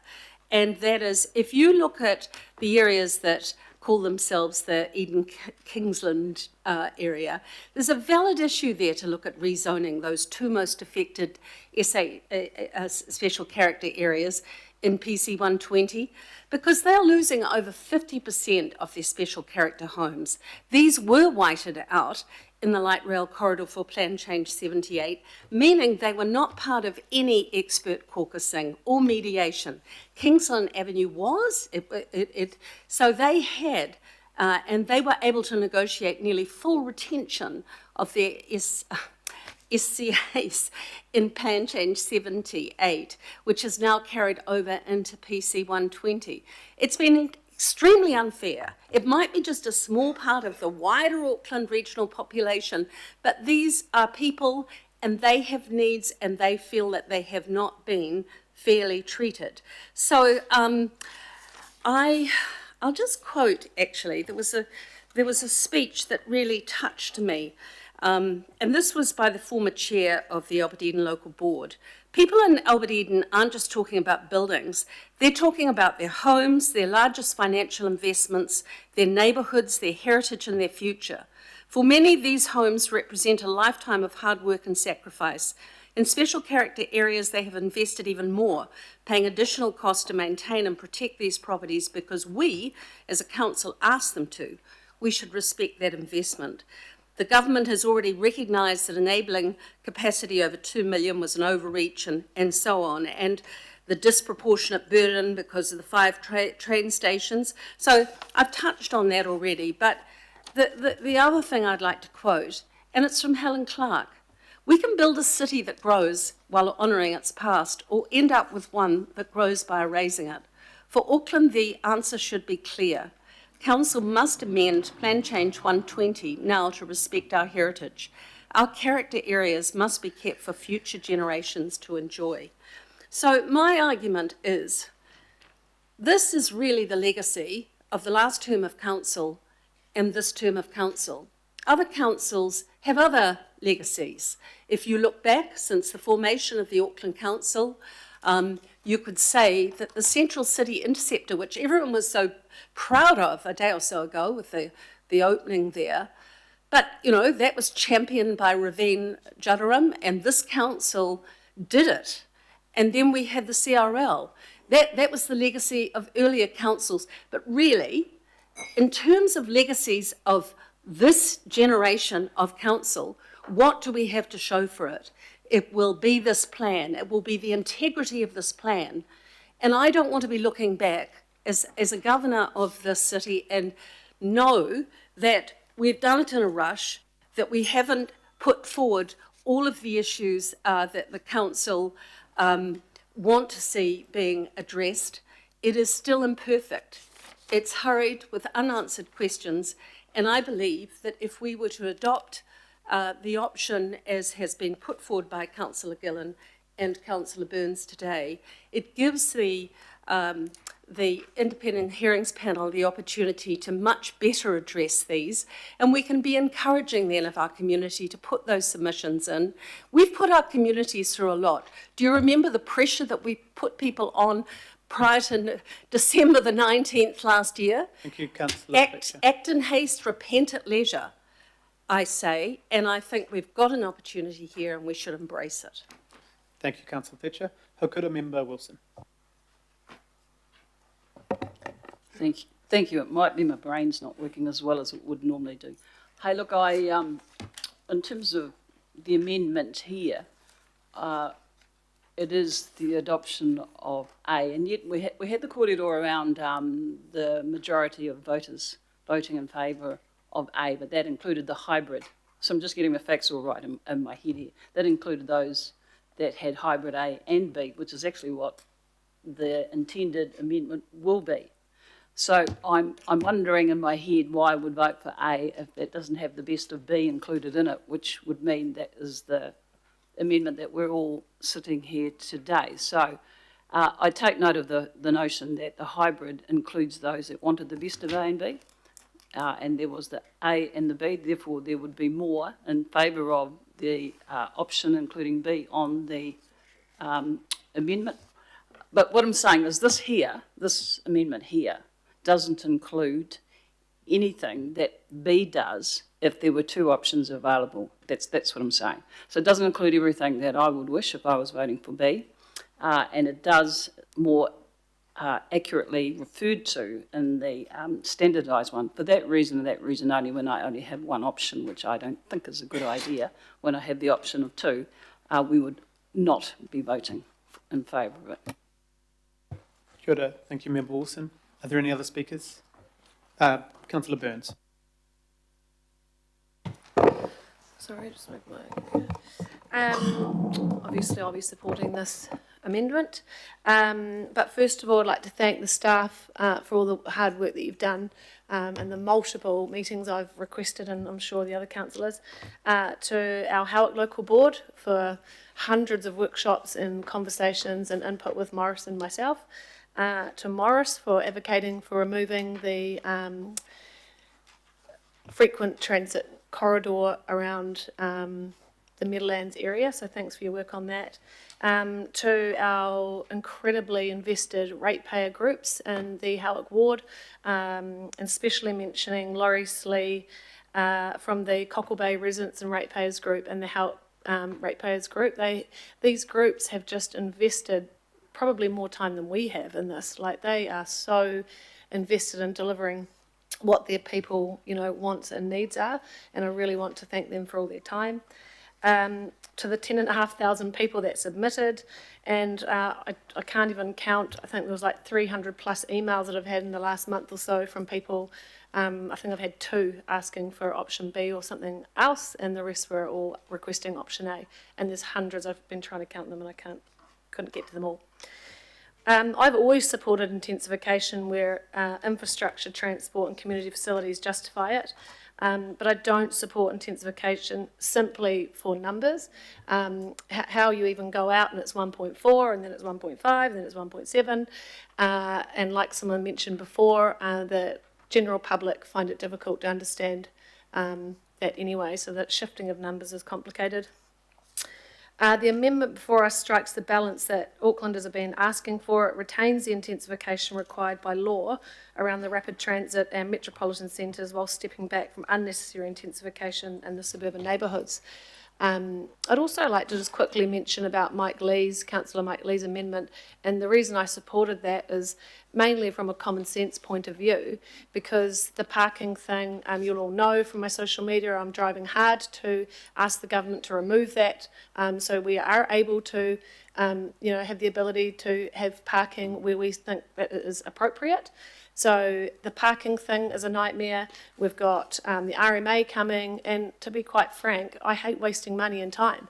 So, that was one of the reasons I wanted to support Mike on that amendment, was that we've got it's going to be coming back in 2 years, and you might say it take 5 years, but who knows? Might be 5, might be 10. But I don't see why we couldn't sit and have tried to ask for a pause. And a lot of people ask me all the time is why we're going forward with that just is not common sense when we don't have the parking back or we don't have the RMA decided on.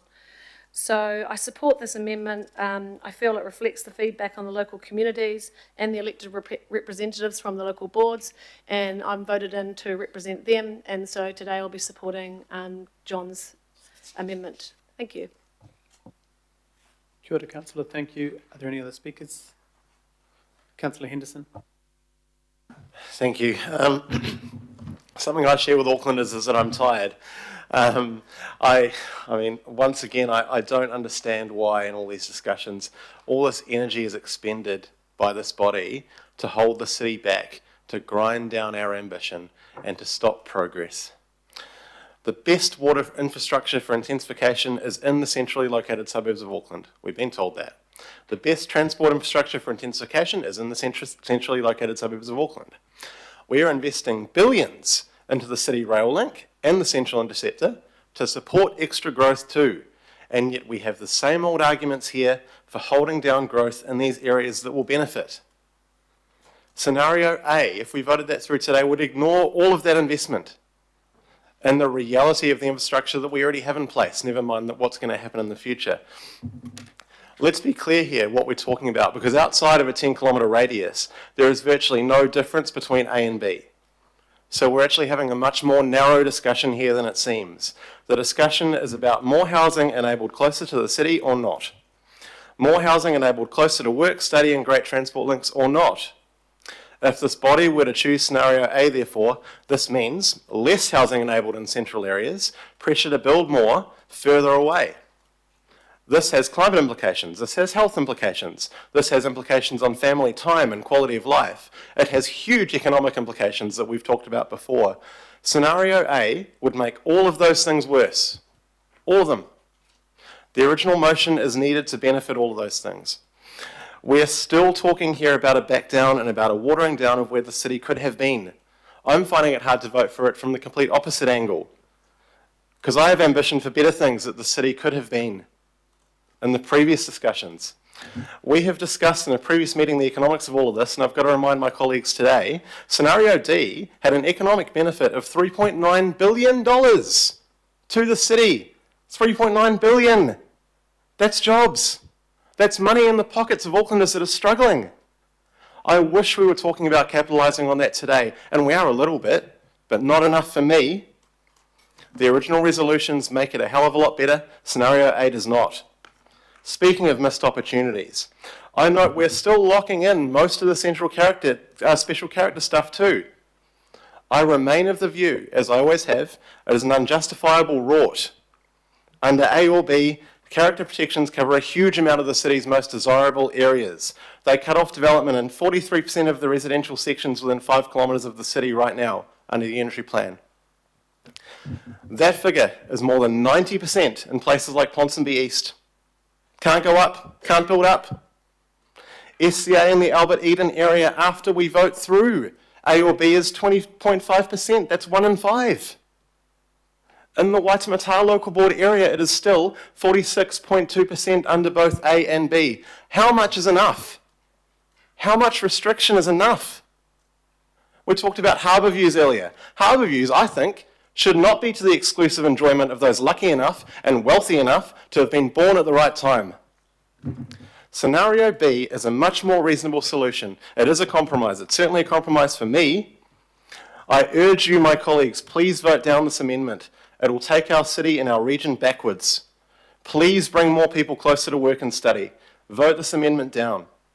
I just want to finish by saying that it is a great credit, actually, to the chair and to the deputy and to the staff involved that we do have a reasonable and a sensible compromise on the table in the original amendments. It was hard for me to vote for it because it's a compromise to my position, but I will back it. I will vote for it. I'm going to vote this down. I'd urge all of you to do the same. Thank you, Chair.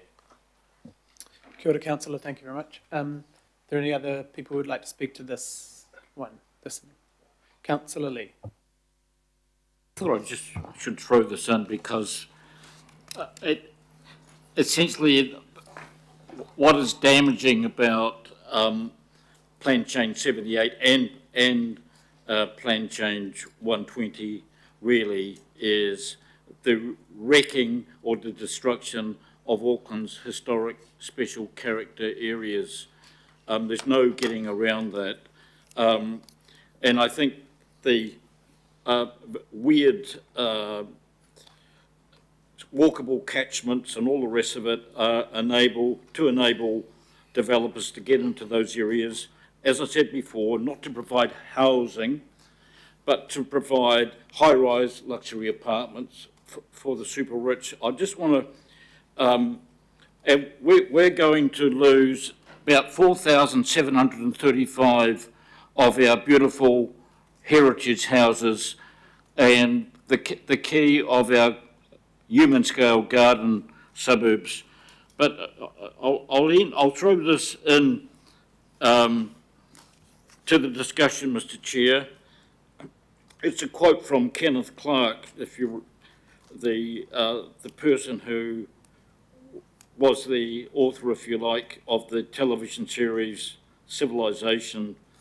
You can get it. You can get the DVD, but his quote is, "If I had to say which was telling the truth about society, a speech by a Minister of Housing or the actual buildings put up in his time, I should believe the buildings." Thank you. I'll leave it at that. I support the amendment.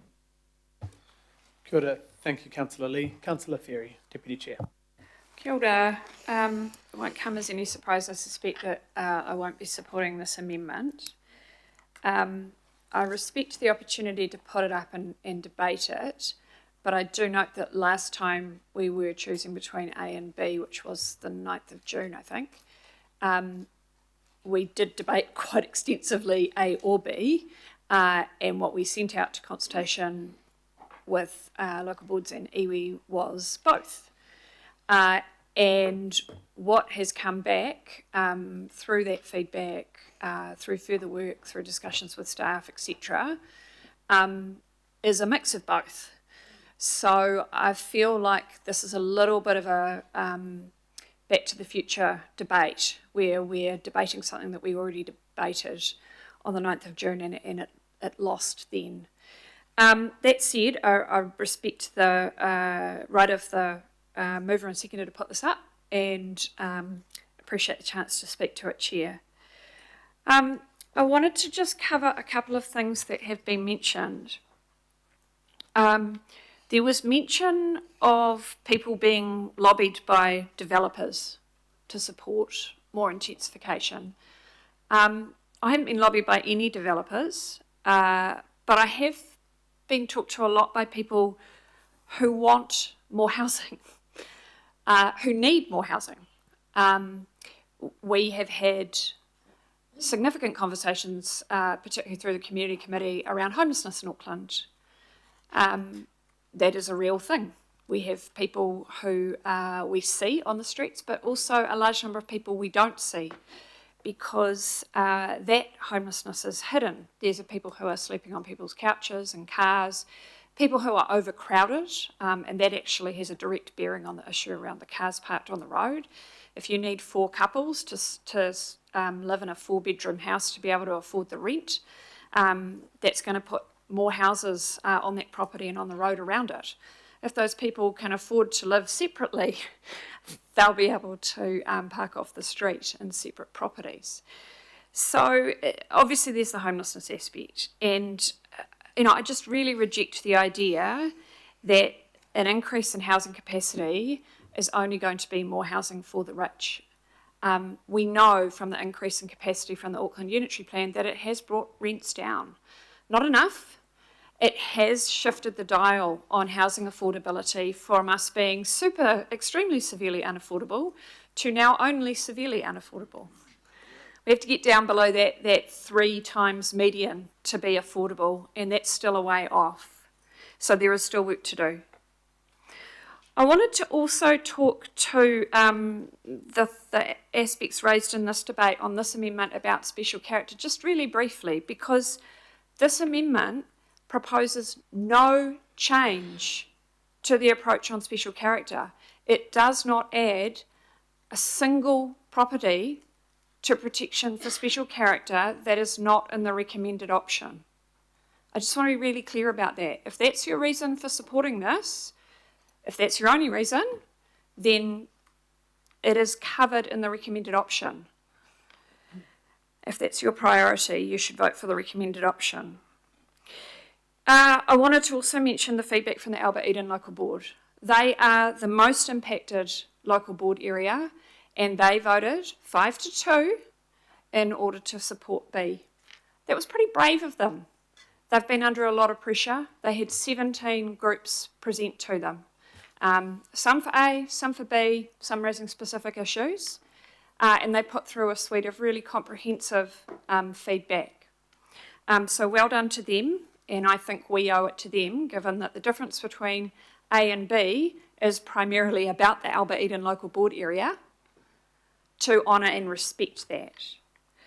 In closing, this is the recommended option is better on climate. It is better on cost and affordability for infrastructure. It is better on fairness in the way that it spreads intensity across the train lines. And finally, I wanted to just share a definition that might be useful for people in considering this debate, because I see sticking with the bare minimum as just another delay. And predatory delay is the deliberate slowing of necessary systemic change to prolong a profitable but unsustainable status quo. Fundamentally, that is what this amendment would continue to do for our city, and I can't support that. Kia ora, Councillor. Thank you very much. Councillor Filipaina. Tēnā koe hea mana. I wasn't going to speak, and look, this won't take long, and I'm not going to repeat what I've heard. Chair, I want to acknowledge our kaimahi. Megan, to you and the team, I acknowledge you, and for those that have been on this long journey, I personally can see the light at the end of the tunnel. In regards to this, I wanted to sort of point out one thing that for me was the light at the end of the tunnel, and that is with the PowerPoint on the last page, which was rejected recommendations can be appealed to the Environment Court. That's the last stop for everybody on this journey. And the reason I want to acknowledge, Megan, you and your staff, is that this whole process has to be around compromise, because everybody's spoken about the previous plan change and this particular one. And if you read in this report on number 14, that is where the compromises come in. It's a hybrid of A and B. That is what we've got. In 14, you've got here that this direction and the feedback from local boards and iwi authorities, this report recommends amending PC 120 in a way that combines elements of scenario A and B. Partial withdrawal PC 120 is also recommended. This whole process that we've gone through has to be compromised. They've looked at it on the 9th of June when we decided to get A and B. Both Lotu and I spoke to our chair, deputy chair, and our local boards around the recommendation when it came out to this committee that you chair. I was going to say Richard, Councillor Hills. And they supported the recommendations, both of those boards in our ward. Like everybody around this table, I've read the local board and the iwi feedback, and again, just acknowledging those that have been part of this journey, and I, as a result of the compromise that has been reached by our kaimahi, I will not be supporting this amendment. Kia ora. Kia ora, thank you, Councillor. Councillor Newman, thank you. Look, John, I wasn't going to speak, but I have to say that I don't think for one moment that there's anything predatory about your amendment. And I just wanted to reflect that because I think that words do matter around here. I won't be supporting the amendment because, candidly, the reason why I moved the amendment last time was to, I hope, set the scene for what has subsequently taken place, which was a degree of discussion around a compromise option primarily, and I know that you'll disagree with me on this, but for those wards and those communities outside of the 10-kilometre radius. And there has been a series of adjustments which meet my expectations around that, particularly in relation to the exclusion of the local centres and affecting the FTN for those communities outside of the 10-kilometre radius. I completely understand that that doesn't necessarily satisfy or won't satisfy your expectations for those communities within that 10-kilometre radius. I completely get that, but that's the reason, that was the primary issue for the discussion, certainly for me. And frankly, as Councillor Filipaina said, that is what essentially the hybrid will do, and that is to reflect a way in which communities at the very outskirts of the region will be affected vis-a-vis those parts of the Auckland region for which there is a lot more infrastructure, abundant infrastructure, to accommodate the growth that will occur in time. But I wanted to reflect, Chair, that words do matter, and so I just wanted to respond to the language that I've heard in this debate. Thank you. Kia ora, thank you, Councillor Newman. Are there any other speakers to that?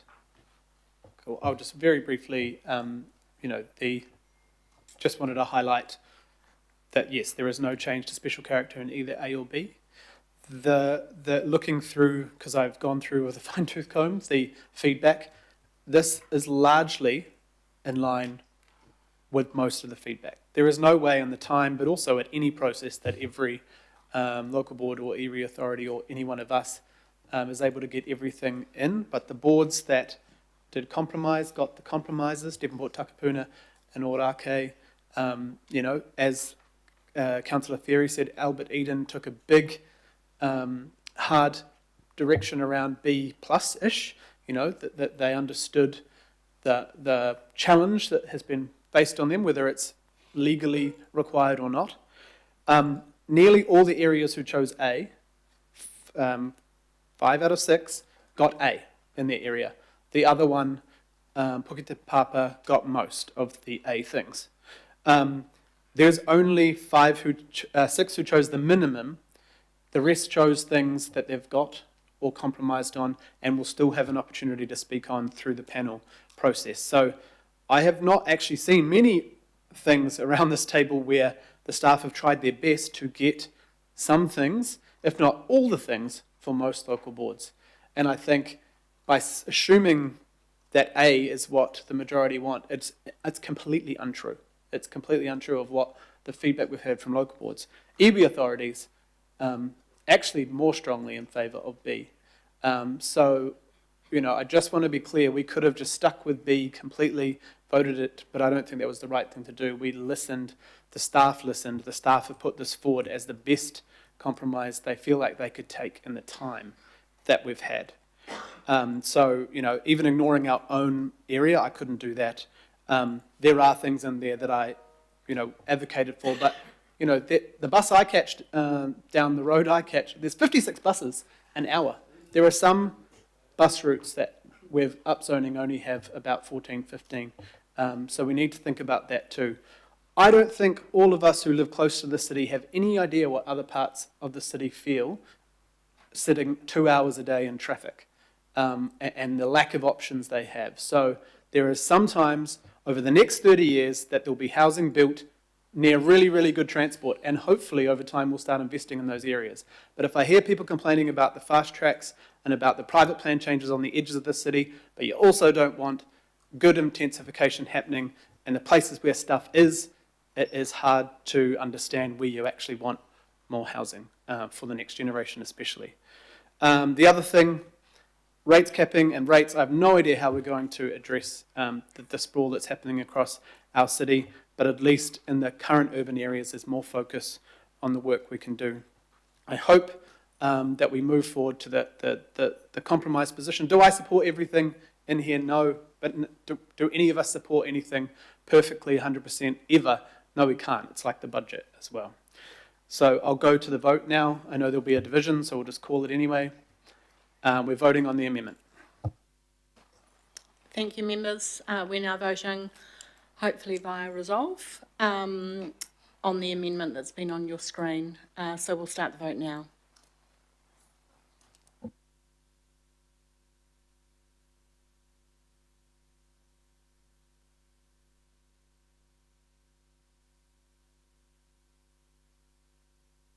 Okay, we'll just once again go through. We'll go through the list of votes we do not have once again. I'm not sure why it's not showing up for some of us. Thank you. Councillor Bartley. No. Mayor Brown. Councillor Burns. Councillor Fletcher. Yes. Councillor Henderson. No. Councillor Hills. No. Deputy Mayor Simpson. Councillor Williamson. Yes. Member Blair. No.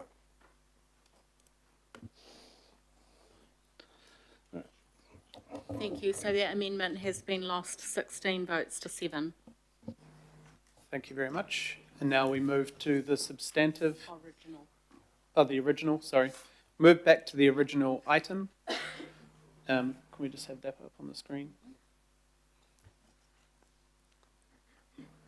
And would like, Councillor Watson, you'd like to speak to the original motion? Yes, I do. Thank you, Mr Chair. I'll be quick. I don't want to hold up the zoning ticker tape parade down Queen Street there and throwing the planning maps up and all Aucklanders thinking, well, hallelujah, here we come. Affordability, it's all there. Well, I do feel obliged in the same way some of my colleagues feel obliged to make a couple of pertinent comments in respect of what this really amounts to. And it really amounts to a planning exercise that really, in my view, creates the appearance of supply without really the substance. And we have some pretty big words tucked around about ambition for Auckland and progress for Auckland, which isn't really reflected in the reality in the figures, particularly if we're talking about upzoning that delivers housing that is affordable to low-income housing, because that's not what we're talking about here. We talk almost overnight, we've gone from the notion of the beneficiary being of lower rents. Whatever happened to home ownership? I thought this was about home ownership.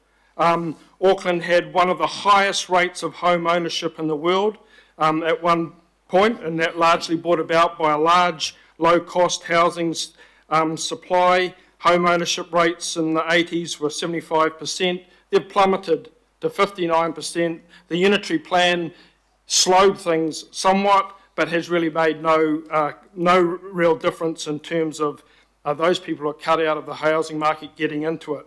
But if that's where we're at now, where the best young people and the working class people, the best they can hope for is lower rents, well, there you go. You might get a bit of a benefit out of that today. In reality, upzoning can increase housing supply. I'm not saying that, but that's generally over the medium to long term. But the magnitude of that really varies quite significantly depending on local conditions. And studies have shown that the effect on prices is often modest. And we saw that today. So the 3% benefit of what we've gone out with, the option B, if you're lucky, might reduce a $1.2 million house by $35,000. If you're lucky. That's not a game changer, folks. That's not a game changer for people who are shut out of the market. And my final parting shot, Mr. Chair, is that I do observe a little irony that some of the most enthusiastic adherents of zoning as a de facto policy come from the political side of the equation who actually did damage affordable housing, and that was the fourth Labor government who took out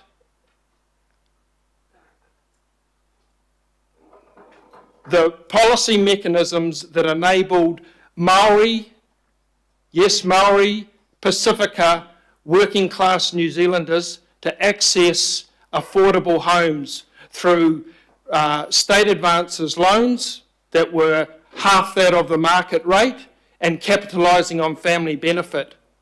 So that's what delivered affordability, not some colouring in pencils on a map of Auckland and big talk about ambition and progress and, you know, everyone's jumping into their apartment tomorrow, because that's not what's happened, it's not what's going to happen, and I object to the notion that actually for a lot of people in Auckland cut out of this market, if they believe zoning is going to bring the nirvana, I think they're going to be sorely disappointed.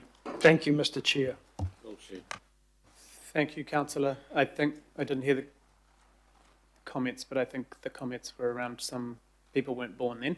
But Councillor Patterson-Hammer. Yeah, I do apologise. I usually try not to speak while other people are speaking, so I apologise to you, Councillor Watson. I shouldn't have done that. I simply, I was a little taken aback at being indirectly characterised as being part of the fourth Labor government when I wasn't born. So I just want to point that out. I wasn't even using colouring pencils. I simply wasn't on this planet. But anyway, I also just want to say that 3 to 5% change in affordability is massive. It's the interest on your mortgage. It's an entire rates bill. So if 3% of house prices is nothing, then I guess we have no debate when it comes to rates. Today I want to say that I'm proudly voting yes for this, and I'm proudly voting to say yes in my backyard. FO has welcomed and taken on intensification, will continue to do so. This process has listened to some concerns. Blockhouse Bay, I mentioned, natural hazard zoning, refines that intensification for everyone's protection, and that's all great examples of positive progress since PC 78. All around Mairohe, detached villas that in other parts of the city might be called special character have been replaced with townhouses and apartments. Do I mourn that? No, I do not. This is the biggest city in Aotearoa. It's not a museum. Yes, there is a place for lovely heritage villas, and goodness knows plenty of them are protected in this plan. But in many cases, what it means is that instead of a cold, difficult to maintain detached dwelling like the one I grew up in, affordable, warm, dry, accessible options emerge in their place. For areas within that circle and along good transport corridors, that is what's appropriate. But I will take this opportunity to raise what many of the local boards and iwi raised in their feedback, which is that retaining and acquiring green space where this intensification is taking place is imperative. FO is 0% special character area, unlike some of those areas in closer proximity to infrastructure and jobs, as Councillor Henderson has pointed out, but that doesn't mean that our homes aren't special. I am so grateful for the Avondale townhouse that I live in, despite some of the subtext of this debate over the past few months that's implied that maybe that's an unfortunate way to raise children. Closer proximity to neighbours and shared third spaces have created beautiful communities, a sense of safety, a village for raising kids, for older people, for supporting tangata whaikaha or those who are otherwise isolated. This higher density hasn't just helped me create a supportive community for my whānau, it has enabled me to become a homeowner, something most of my peers find beyond reach. Home ownership is related to rents, and it's advantageous. We all know this. It enables and grows wealth. It provides stability and certainty over your home. You don't have to have some random come into your house every 6 months and stress you out about a nanometre of blue tack. But home ownership rates are collapsing, and they're collapsing faster in Auckland than anywhere else in the country. In 2023, Auckland had the lowest rate of home ownership of all the regions at 59.5%, largely unchanged from 2018. Home ownership rates increased in every single other region, up around 70 and 80% in most of them. The reduction of home ownership rates is also not felt equally across our city. 46% of Pākehā do not own a home in Auckland, but 77% of Māori don't own a home. 83% of Pacifica people don't own a home in Auckland. The average age of the first home buyer in Auckland today is 37. It's 35 in the rest of New Zealand, and in 1991, when we began recording these things, it was 28.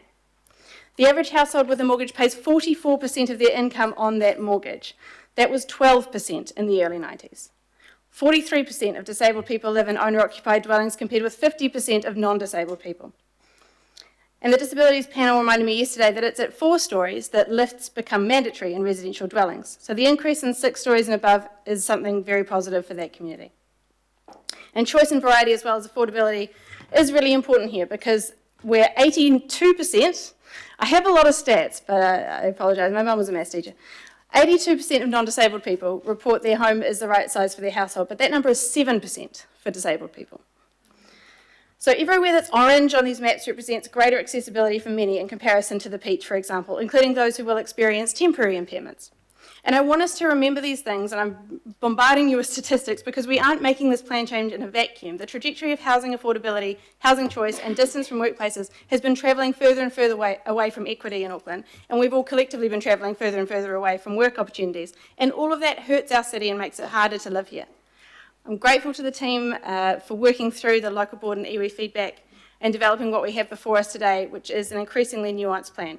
This will not achieve affordable and accessible homes for all overnight. I'm aware of this, and it is a compromise from other iterations of PC 120, including ones I preferred that would have made greater strides in this area. But it is going to start to steer us in a better direction that provides more hope and more choice for more Aucklanders. Thank you, and pōmare e, Councillor. Kia ora, Councillor, thank you. Councillor Henderson. Thanks, I'll be brief as I can be. Thanks to my colleagues for the debate and just pointing out, look, I did get a bit wind up there in the previous debate. I did say I was tired, so apologies for that, but it's a passionate subject. But I do need to note before I begin that I was not an MP in the 4th Labour government. Got to make that very clear. I was 3 years old when they left. I can hardly be blamed for all the things they did. I was around for the 2nd Labour government, National Mai. I set Councillor Williamson up for that one. But look, and I want to actually just thank the previous councillor for her excellent contribution because it sets out the housing issues that the city still faces and that council can be part of a solution or part of a problem. And I'm glad to say that this resolution makes us part of the solution.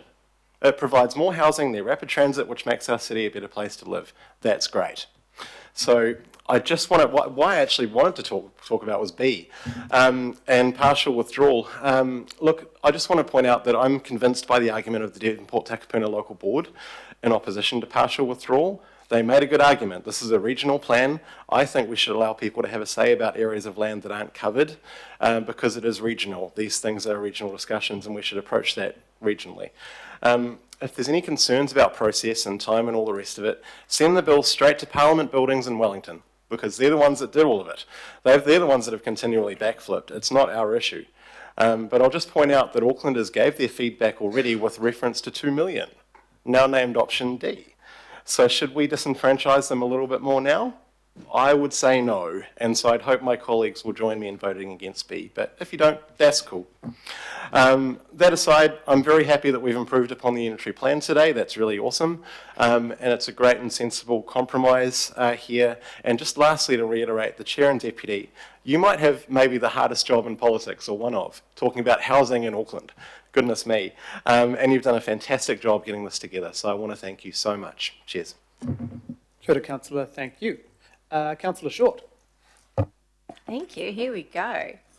So on the 9th of June, I spoke about the need for Auckland to be ambitious and bold in our decision making. Now let me be absolutely clear. That position has not changed. I'm pleased to support the recommendations before us today. These amendments strike a pragmatic and responsible balance, enabling the housing supply where we need it while honouring our obligations. As the youngest person around this table, I believe I can speak for many when I say housing is defining the future for my generation. According to a Deloitte survey that was released at the beginning of this month, 72% of Gen Zs and 69% of millennials say housing affordability and availability directly impacts where they can work and the career decisions they make. Keeping this in mind, I honestly don't understand why we would pause or be timid about measures that would benefit young people, families, and the generations who come after us. Right now, we are pushing them to leave Auckland and potentially New Zealand altogether.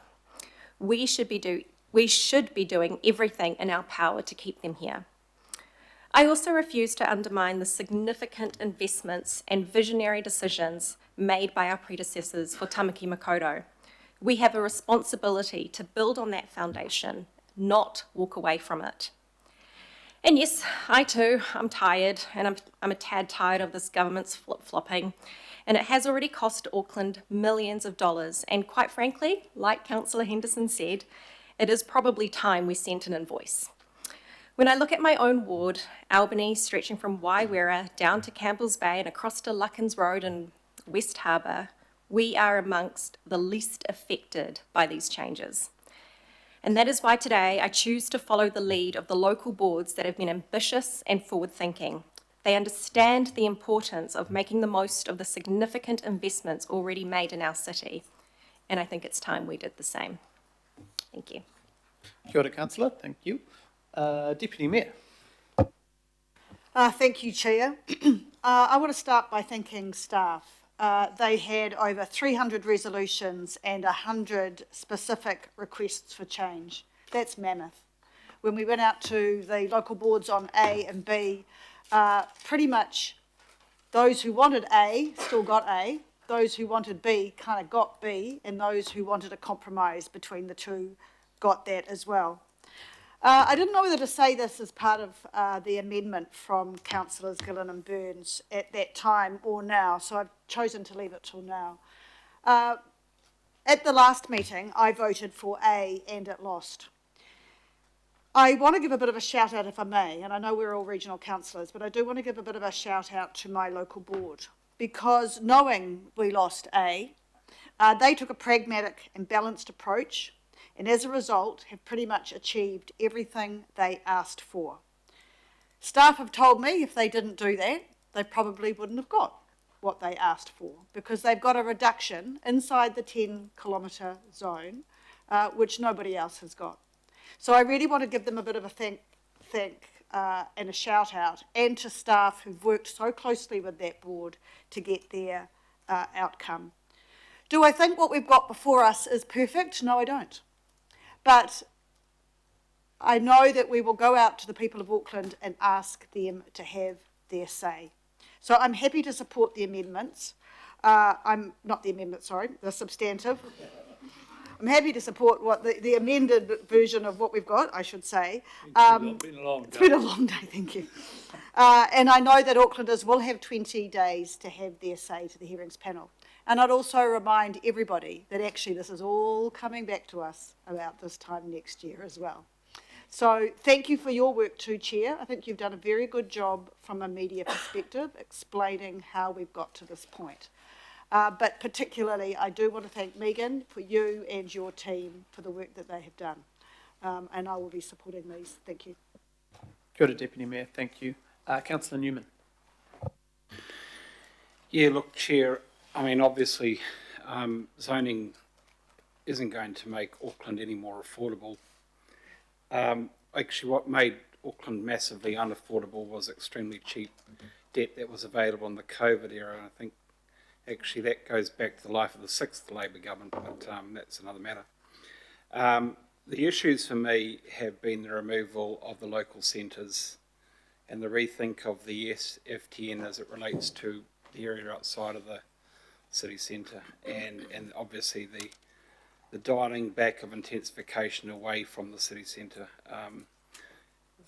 for me, Clendon and the Drury town centre really mattered, and it mattered to Councillor Winiata, and I fully appreciate there'll be a lot of people in this room who probably don't know about those locations, or if you do, probably some people couldn't give a shit, but certainly Councillor Winiata and I have tried to act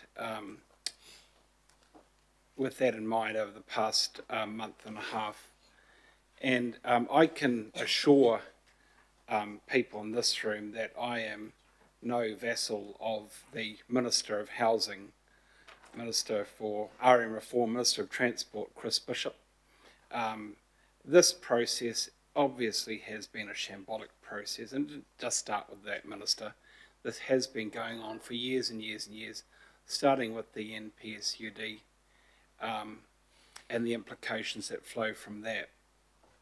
And I fully expect that this process isn't going to necessarily get better just as a result of today's vote.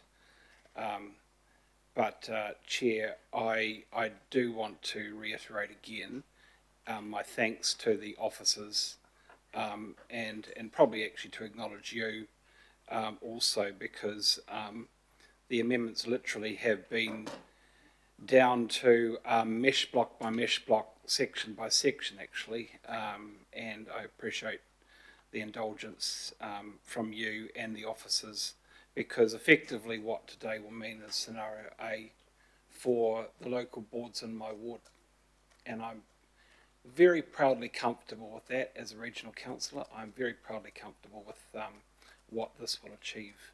I appreciate not everybody's going to be happy, but frankly for us it's a win. Thanks. Kia ora. Thank you, Councillor. Are there any other speakers? Oh, yeah, Councillor Turner. Yeah, I just want to reiterate thank you to all the staff and yourself. I don't agree with it all, but I've seen the hard work. Thank you. Kia ora, Councillor. And I think we have a similar comment from Councillor Foley, who's unable to speak, but just to thank staff for responding to the feedback from local boards, doing their best to land a compromise between A and B, and so on. Thank you, Councillor Foley. Councillor Bartley, sorry. Thank you, Chair. I wasn't going to say anything either, but I just want to acknowledge the staff and the immense workload that they've had to go through and the time frames that they've had to work to. I also acknowledge the Mayor, the Deputy Mayor, yourself, Chair, and the Deputy Chair of this committee for the leadership shown in fronting this issue. And all of us really in fronting our own communities when they asked us questions about what is this, when they got that first letter. Man, I had so many people contact me saying, oh, am I going to lose my place? Am I going to, and they're renting, am I going to lose my tenancy? Is Kainga Ora selling this house? People were so worried and didn't know what was going on with this PC 120. So I feel the same as Councillor Henderson about actually we could do more to enable more capacity for people who aren't homeowners, and that's mainly a lot of the young ones. Councillor Patterson-Hamlin outlined the groups that are low in home ownership statistics. And Councillor Ferry talked about all those who are in the don't haves, they don't have a home. And it's just, I just think homelessness is increasing more so for people who are struggling and they have jobs and they just can't afford rent, let alone a mortgage. So I really do hope that by enabling more homes, more people will be able to get on this property ladder. I acknowledge my local board, they supported scenario B, and that's because we have a massive amount of intensification already in our ward, so we already see it. But we see the disadvantages, in terms of parking and noise and dogs and privacy, but then we also see the benefits in the fact that we have transport options, we can get to the city easily, and we have a home, we have somewhere to live, and I've benefited. So I can't talk about, I can't complain or criticise PC 78, even though I want to, but I can't, because that was how I was able to get into a home through shared home ownership programs and intensification. So, yeah, and also the flooding. The flooding has been a major motivation for support for this, because it is how we can stop building in areas that we know floods badly and has flooded badly. All right, thank you. Thank you. I think there's no more speakers. Yep, no, thank you very much. Thanks for the honest reviews and comments and questions. A long process from, I think it was 5 days after the floods, we put a pause, or asked the minister to put a pause at this committee, well, the committee last term. So yeah, just want to acknowledge everyone at this table. I know it's not easy for our communities, but I think we are landing somewhere that many of us can see the benefits, but also the compromise. So just want to acknowledge everyone there again. We will go, I guess, to a division on the overall, but if you want to vote against a specific item, please let the staff know. But so we'll go to the vote on this. Thank you, members. We're taking a division on the original motion, which is on the screen. So if you're able to, we will start the vote in resolve, and then we will take anybody else after.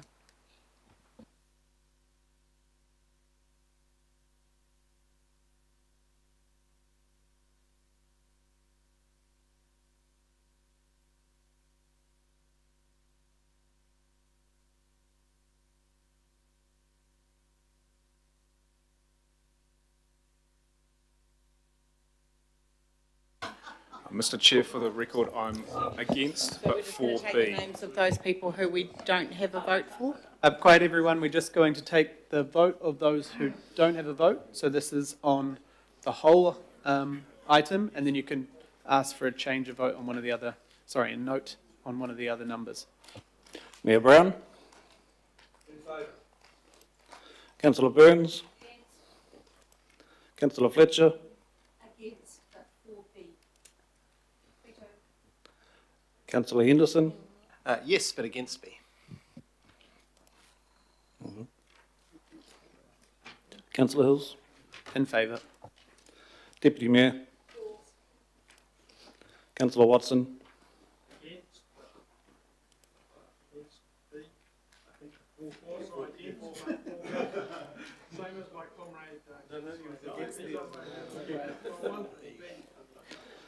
Councillor Williamson?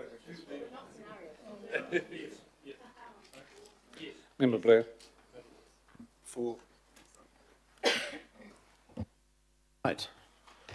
And we are done. Do you want me to do the vote? Yes. Oh, sorry. We are not done.